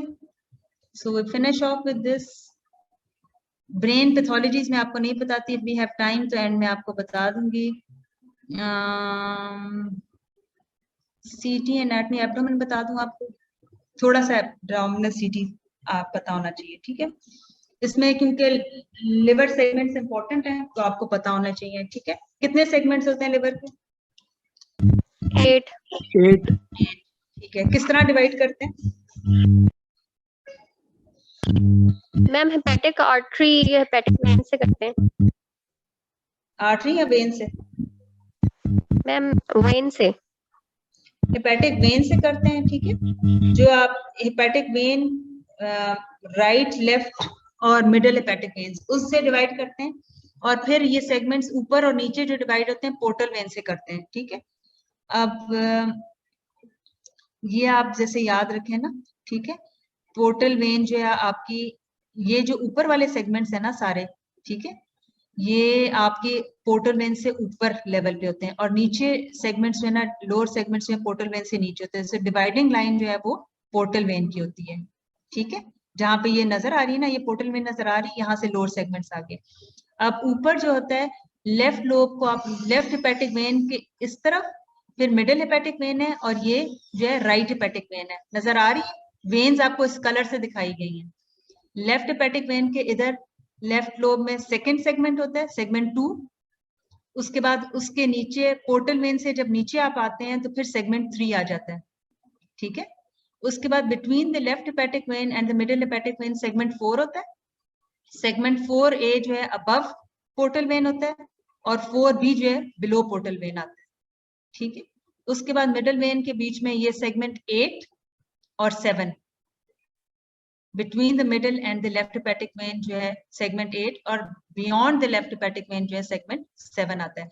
This is above the portal vein, और पोर्टल वेन के नीचे जो है सेगमेंट 5 और 6 आता है। और अक्सर एमसीक्यू जो पूछते हैं, कई दफा ये पूछते हैं कि gall bladder lies between which lung segments, किन लंग सेगमेंट्स के बीच में लाई करते हैं? ये गॉल ब्लैडर है, सेगमेंट 4 और 5, 4B क्योंकि नीचे होता है गॉल ब्लैडर। सेगमेंट 4 के दो पार्ट्स होते हैं, 4A above portal vein and 4B below portal vein. समझ आई आपको? और सेगमेंट 1 बिल्कुल अलग होता है, ये कॉर्डेट लोब होता है। This is anterior to portal vein. समझ आइए? ये आपको थोड़ा सा खुद भी देखना पड़ेगा, ठीक है, सेगमेंट्स को। बट दिस इज कहाँ पे होगा गॉल ब्लैडर? गॉल ब्लैडर ये gall bladder and it is between segment 4B and 5 के बीच में होता है, ठीक है जी मैम। अच्छा, उसके बाद जो है नेक्स्ट है सीटी abdomen anatomy. Cross sectional details तो बहुत मुश्किल होती है बतानी, लेकिन ये स्किन है, ये सॉफ्ट टिश्यू फैट बीच में आ रहा है, उसके नीचे एब्डोमिनल वॉल मसल्स हैं, रेक्टस एब्डोमिनस आ रहे हैं, फिर उसके बाद लिवर आ रहा है, ठीक है। दिस इज द लिवर, ये लेफ्ट लोब है इसका, और फिर you have a larger right lobe of liver, ठीक है। उसके बाद ये स्टमक है, ये पेलोरिस है, इसका ये बॉडी है, फंडस है, पेलोरिस है, और इसी के नीचे जेडिनल लूप्स भी थोड़े बहुत आ रहे हैं। फिर ये पैनक्रियाज है, हेड है, बॉडी है, और टेल ऑफ पैनक्रियाज है, और इसके पीछे जो है ना ये स्प्लेनिक वेन रन करती है, जो कि मिल के यहाँ स्प्लेनिक वेन से कॉन्फ्रेंस से फिर पोर्टल वेन में कंटिन्यू कर जाती है। और यहाँ पे this is on the right side you have the IVC, and on the left side towards the midline, this is the aorta. Then again on the right side you have the right kidney, you have the left kidney, और superior part में you have the spleen. These are the splenic vessels. ये cross sectional anatomy है, ठीक है। This is the vertebral body, spinal canal, the lamina, then the spinous process, and these are the erector spinae, posterior spinal muscles. और ये दोनों जो आ रहे हैं ये psoas muscles हैं, right and left psoas muscle. समझ आ रहा है? ये फिर एब्डोमिनल वॉल मसल्स आते थे, क्वाड्रेटिस लंबोरम। ये this is at the upper level, ठीक है। और लोअर लेवल पे अगर हम देखें, सॉरी आपको स्लाइड पूरी नजर आ रही है? वैसे अब नजर आ रही है शायद। अच्छा, लोअर लेवल पे अगर आप देखें तो दिस इज अगेन कि यहाँ पे गट आ गई है क्योंकि ऑर्गन सारे खत्म हो गए। IVC राइट पर है, एओर्टा लेफ्ट पर है, गट लूप्स हैं, सॉस मसल है, एरेक्टर स्पाइनी मसल्स हैं, और अगेन लेयर्स ऑफ मसल्स आपको बड़े अच्छे नजर आ रहे हैं। सबसे बाहर एक्सटर्नल ओब्लिक, फिर इंटरनल ओब्लिक, फिर ट्रांसवर्सस एब्डोमिनस, और ये दोनों रेक्टस एब्डोमिनस, और ये फैट है, ठीक है। एंड अगेन कोरोनल में the same thing, liver, stomach, spleen, kidney, upper pole, mid pole, lower pole, renal pelvis है, सॉस मसल्स हैं, वर्टेब्रल बॉडीज हैं, सीकम यहाँ पे आ रहा है, लियाकस मसल्स विद लियाकस और बाहर ग्लूटियाई मसल्स, और यहाँ पे फिर डायफ्राम आ रहे हैं। ठीक है,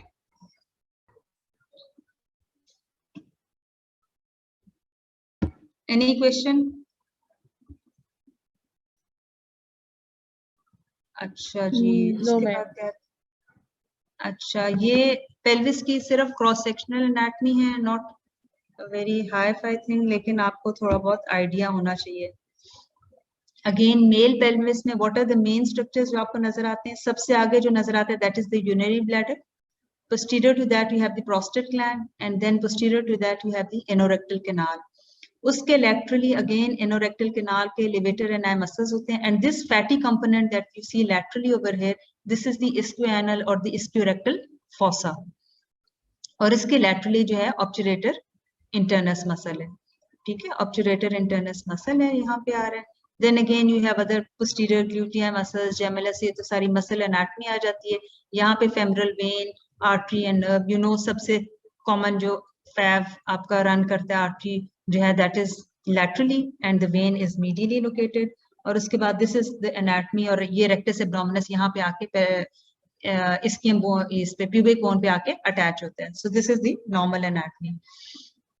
this is a coronal section of the same prostate gland नजर आ रहा है, और उसके पीछे ये दोनों जो है ना फ्लूइड लाइक स्ट्रक्चर्स, ये सेमिनल वेसिकल्स हैं।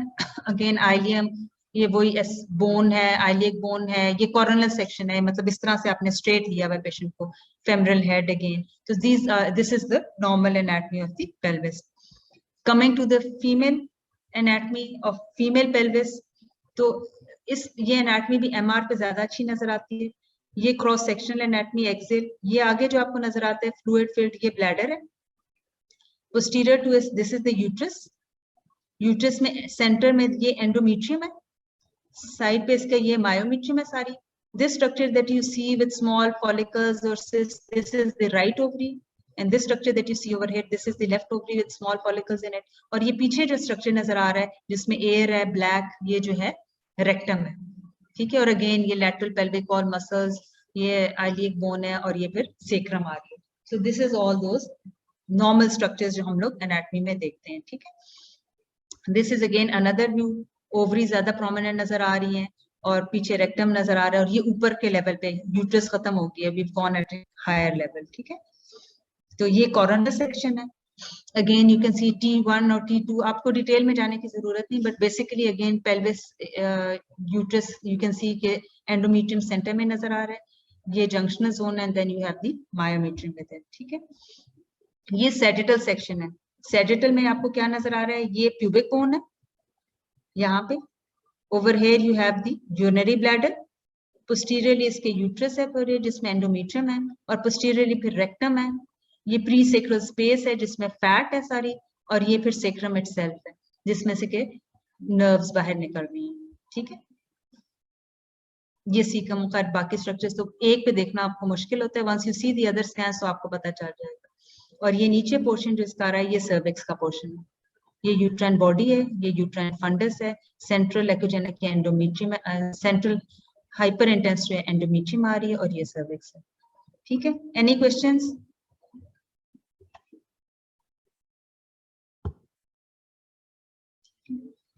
स्पाइनल कॉर्ड की एनाटमी आप लोग करना चाहेंगे? I'll just show you basic cord की एनाटमी बता देते हैं। ठीक है, just basic so that you have an idea कि इसमें क्या है, बाकी we don't know, have to go into the details of it। ये सर्वाइकल स्पाइनल कॉर्ड की है, ठीक है, सर्वाइकल रीजन पे। और T2 जो स्पाइनल कॉर्ड की एनाटमी है ना, that we can see on the MR, we cannot see it on the CT or an X-ray, we need to see it on an MR, right? So this is an MR T2 weighted scan। ये centre में जो area नजर आ रहा है आपको, ये spinal canal है, ये वर्टेब्रल बॉडी है, C2 वर्टेब्रल बॉडी है, ठीक, डिस्क है, वर्टेब्रल बॉडी है, ये इसके लैटरल मैसेज हैं वर्टेब्रल बॉडी के। और आपको पता है इसके अंदर एक वर्टेब्रल फोरामेन होता है जो सर्वाइकल वर्टेब्रा में होता है, and this foramen has the vertebral artery running in it. ठीक है, तो यहाँ पे स्पाइनल कैनाल के अंदर ये जो स्ट्रक्चर आपको नजर आ रहा है, this is the spinal cord, and all around the spinal cord that you see is the white, this is the fluid around the spinal cord। ठीक है, तो स्पाइनल कॉर्ड है। पोस्टीरियरली ये जो लिगामेंट इसको कवर करता है यहाँ पे, दिस इज लिगामेंटम फ्लेवम, ठीक है। और यहाँ पे वर्टेब्रल बॉडीज के पीछे जो है पोस्टीरियर लॉन्गिट्यूडिनल लिगामेंट आता है। Is this clear? ये एनाटॉमी समझ आई है आपको? और सिमिलरली T2 पे भी ऐसे ही है, ठीक है। ये आपका जो है सेरेबेलर टॉन्सिल है, ये स्कल का बेस है, ऑक्सीपिटल बोन है, ये CSF है, ये सर्वाइकल स्पाइनल कॉर्ड स्टार्ट हो गई है, यहाँ से जाके सर्वाइकल और फिर ये थोरेसिक स्पाइनल कॉर्ड में स्टार्ट हो जाएगी, कंटिन्यू कर जाएगी। एंटीरियरली ये स्पेस है, ये जो पीछे व्यू था ना, ये T2 था, ये आपको हर समझ बाद में आएगा। T2 वेटेड है जिसमें फ्लूइड व्हाइट नजर आता है, और T1 वेटेड है जिसमें फ्लूइड ब्लैक नजर आता है, ठीक है। So this is in which the fluid is black, T1 weighted है।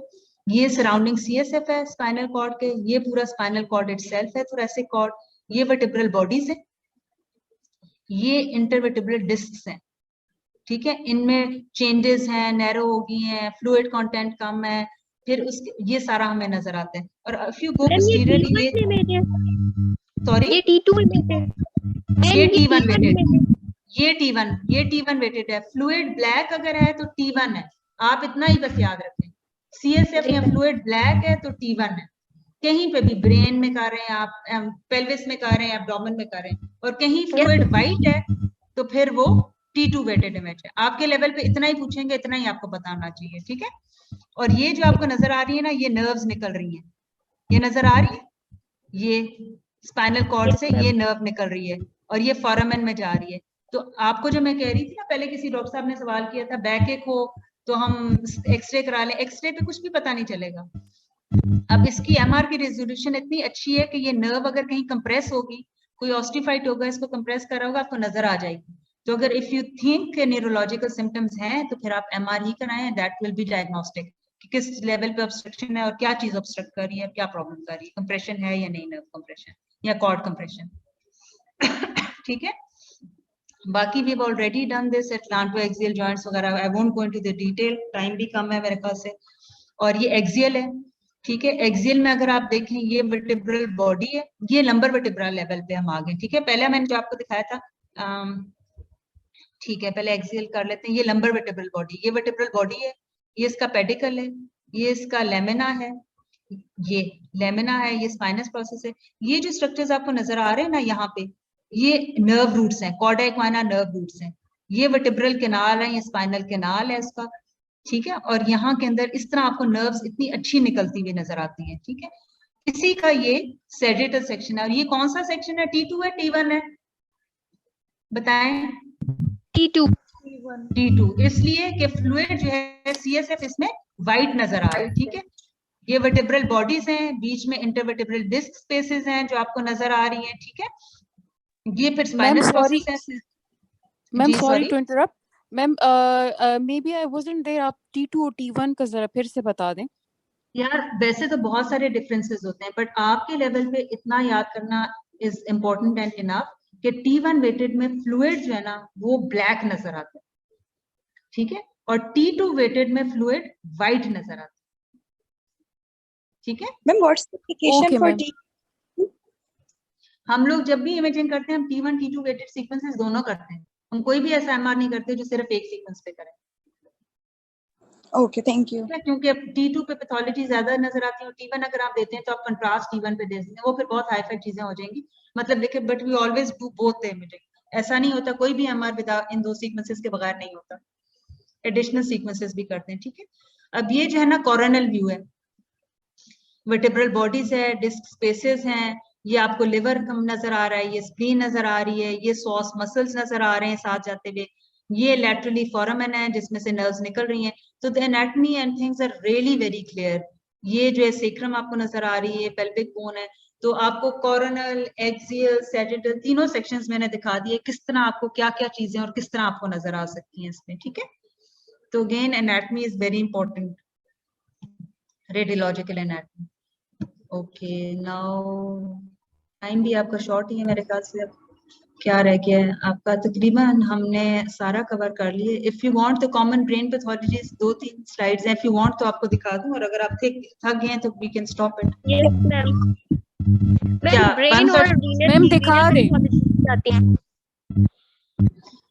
अच्छा, ये आपसे अक्सर क्योंकि कॉमन पूछा जाता है एमसीक्यू में भी, तो इसलिए मैंने कहा था 2-3 चीजें आपको मैं सिर्फ दिखा दूं, ठीक है।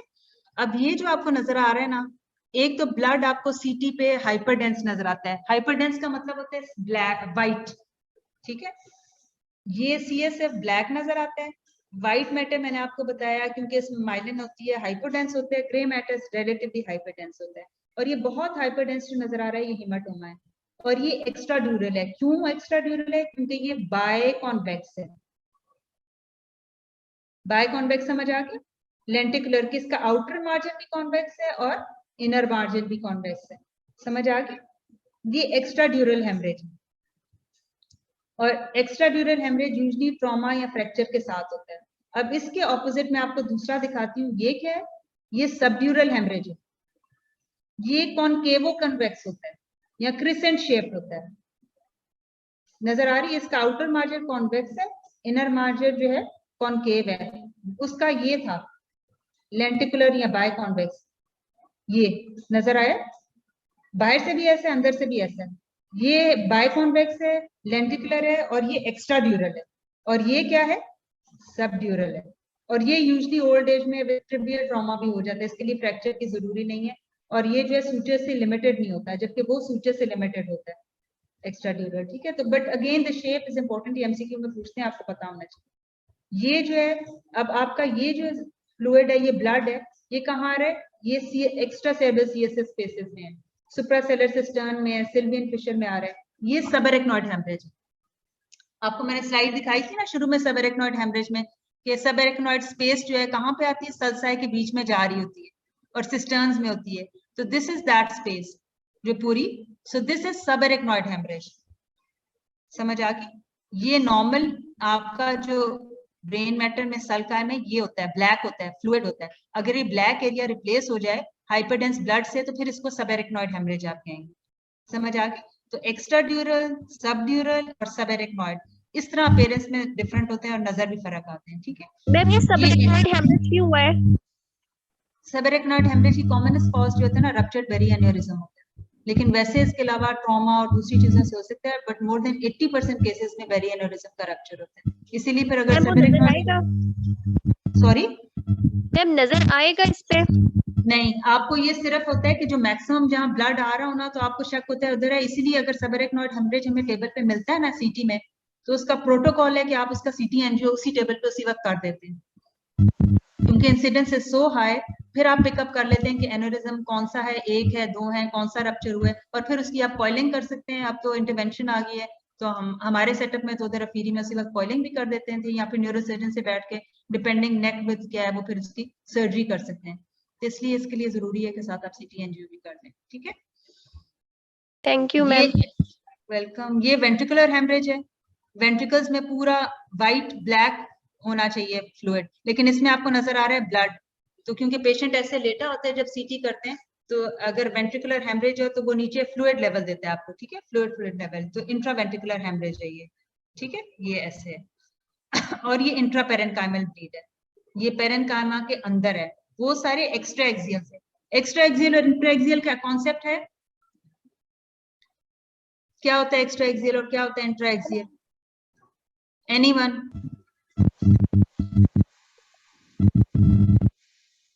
शाबाश बेटा। ब्रेन में 2 इंपॉर्टेंट चीजें होती है, इंट्रा एक्सियल है या एक्स्ट्रा एक्सियल है, ठीक है। जो एक्स्ट्रा एक्सियल होता है उसका मतलब होता है कि ब्रेन क्रेनियल कैविटी के तो अंदर है, लेकिन ब्रेन के अंदर नहीं है, ठीक है। जैसे एक्स्ट्रा ड्यूरल हेमरेज है, सब ड्यूरल हेमरेज है, सबएरेक्नॉइड हेमरेज है, वो एक्स्ट्रा एक्सियल है,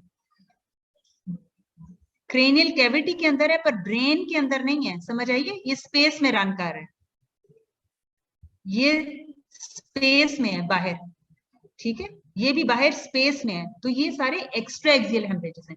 intracranial but extra axial, not intra axial, ठीक है। As opposed to these 3 things, ये जो चीज है इंट्राक्रेनियल है बट इंट्रा एक्सियल है, ये ब्रेन पेरेन्काइमा के अंदर है। तो इसी तरह जो ट्यूमर्स होते हैं, इन्फेक्शंस होती हैं, हेमरेज होता है, हम ब्रेन के अंदर इंट्रा एक्सियल और एक्स्ट्रा एक्सियल के उससे लेबल करते हैं। और इंट्रा एक्सियल का मतलब है ब्रेन पेरेन्काइमा के अंदर, और एक्स्ट्रा एक्सियल का मतलब है कि क्रेनियल कैविटी में तो है लेकिन ब्रेन पेरेन्काइमा के बाहर। Is it clear? समझ आ गई? तो ये इंट्रापेरेन्काइमल हेमरेज है या इंट्राएक्सियल हेमरेज है, ठीक है? ये भी इंट्रापेरेन्काइमल हेमरेज है। ये अगेन डायलेटेड वेंट्रिकल्स हैं, पिछले आपने देखे कितना normal smooth narrow ventricle system होता है, ये ऑब्स्ट्रक्टिव हाइड्रोकेफलस के साथ है। So this is a case of dilated ventricles, ठीक है? आई थिंक टाइम तो आपका पूरा हो गया है, काफी ज्यादा आपने कर दी है। Any questions? तो please I will be more than welcome to answer you. Ma'am एक ये चीज पूछना चाह रहा था कि we know x-rays are carcinogenic, तो is there a safe margin के, मतलब अगर मैंने आज किसी पेशेंट का एक्सरे करवाया तो मैं इतने टाइम के बाद दोबारा एक्सरे करवाऊं ताकि जो मतलब डीएनए डैमेज हुआ है या फ्री रेडिकल इंजरी जो भी कुछ हुआ है वो सब उतने में रिपेयर हो जाए? अच्छा देखिए, there is according to the radiology radiation protection there is no safe limit, there is nothing is safe. आपके लिए 3 चीजें जो है ना एक्सरे एडवाइस करने के लिए बहुत जरूरी है। सबसे पहले जस्टिफिकेशन एंड देन ऑप्टिमाइजेशन, ठीक है? जस्टिफिकेशन है कि आप एक्सरे जो एडवाइस कर रहे हैं क्या वो जरूरी है, इज इट रिक्वायर्ड? आप जो बेनिफिट रिस्क रेशियो देते हैं, ठीक है? अगर आप समझते हैं कि पेशेंट को इससे डायग्नोसिस में फायदा होगा तो आप जरूर कराएं, और वो अगर आपका ज्यादा है तो फिर आपने 2 दफा दोबारा भी कराना है, आप करा सकते हैं। लेकिन अगर फर्ज करें वो किसी और मोडालिटी से, फर्ज करें आप अल्ट्रासाउंड में वो चीज पिकअप कर सकते हैं जिसमें रेडिएशन हैजर्ड नहीं है, तो फिर आप उसका एक्सरे क्यों कराएं? अब यहाँ पे अक्यूट गॉल ब्लैडर कैलकुलस है, आप उसके लिए अल्ट्रासाउंड इज गुड इनफ, आप एक्सरे क्यों कराएंगे उसका? तो X-ray should only and only be done if it is required.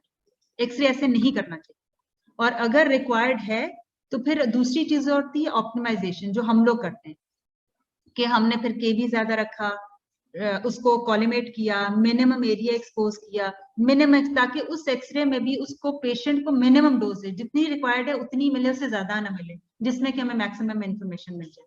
या अगर एक चीज हम सीटी से कर रहे हैं या सीटी की जरूरत नहीं, सिर्फ एक्सरे से करना है, या अगर इस पेशेंट का सीटी करना है तो फिर आप एक्सरे ना करें, सिर्फ सीटी करें। तो these are the things that we need to keep in mind and analyse के हमने क्या करना है, ठीक है ना?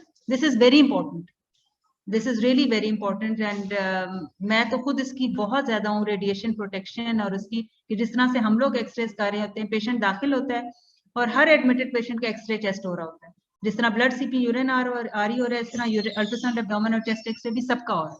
तो I think it is not at all justified. So if हाँ जी मैम, इसी वजह से मैं, क्योंकि बहुत सारे मेडिसिन वार्ड में तो स्पेशली बेस लाइन ही एक्सरे बना हुआ है, और कोविड में तो इतने धड़ाधड़ एक्सरेज हुए हैं कि बस, तो फिर इसी वजह से मैं पूछ रहा था। Thank you so much ma'am. आप बिल्कुल सही कह रहे हैं, and I also agree with this कि it should only be done when it is required, and repeated भी आप तब कराएं अगर जरूरत है, वरना नहीं। जी, एनी अदर क्वेश्चंस?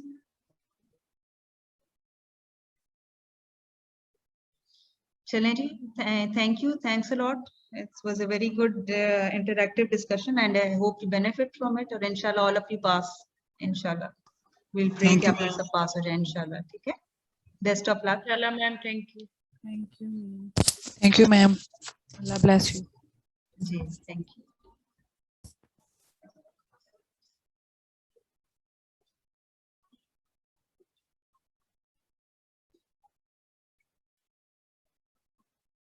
ओके जी, अस्सलाम वालेकुम, अल्लाह हाफिज़ जी, अस्सलाम वालेकुम।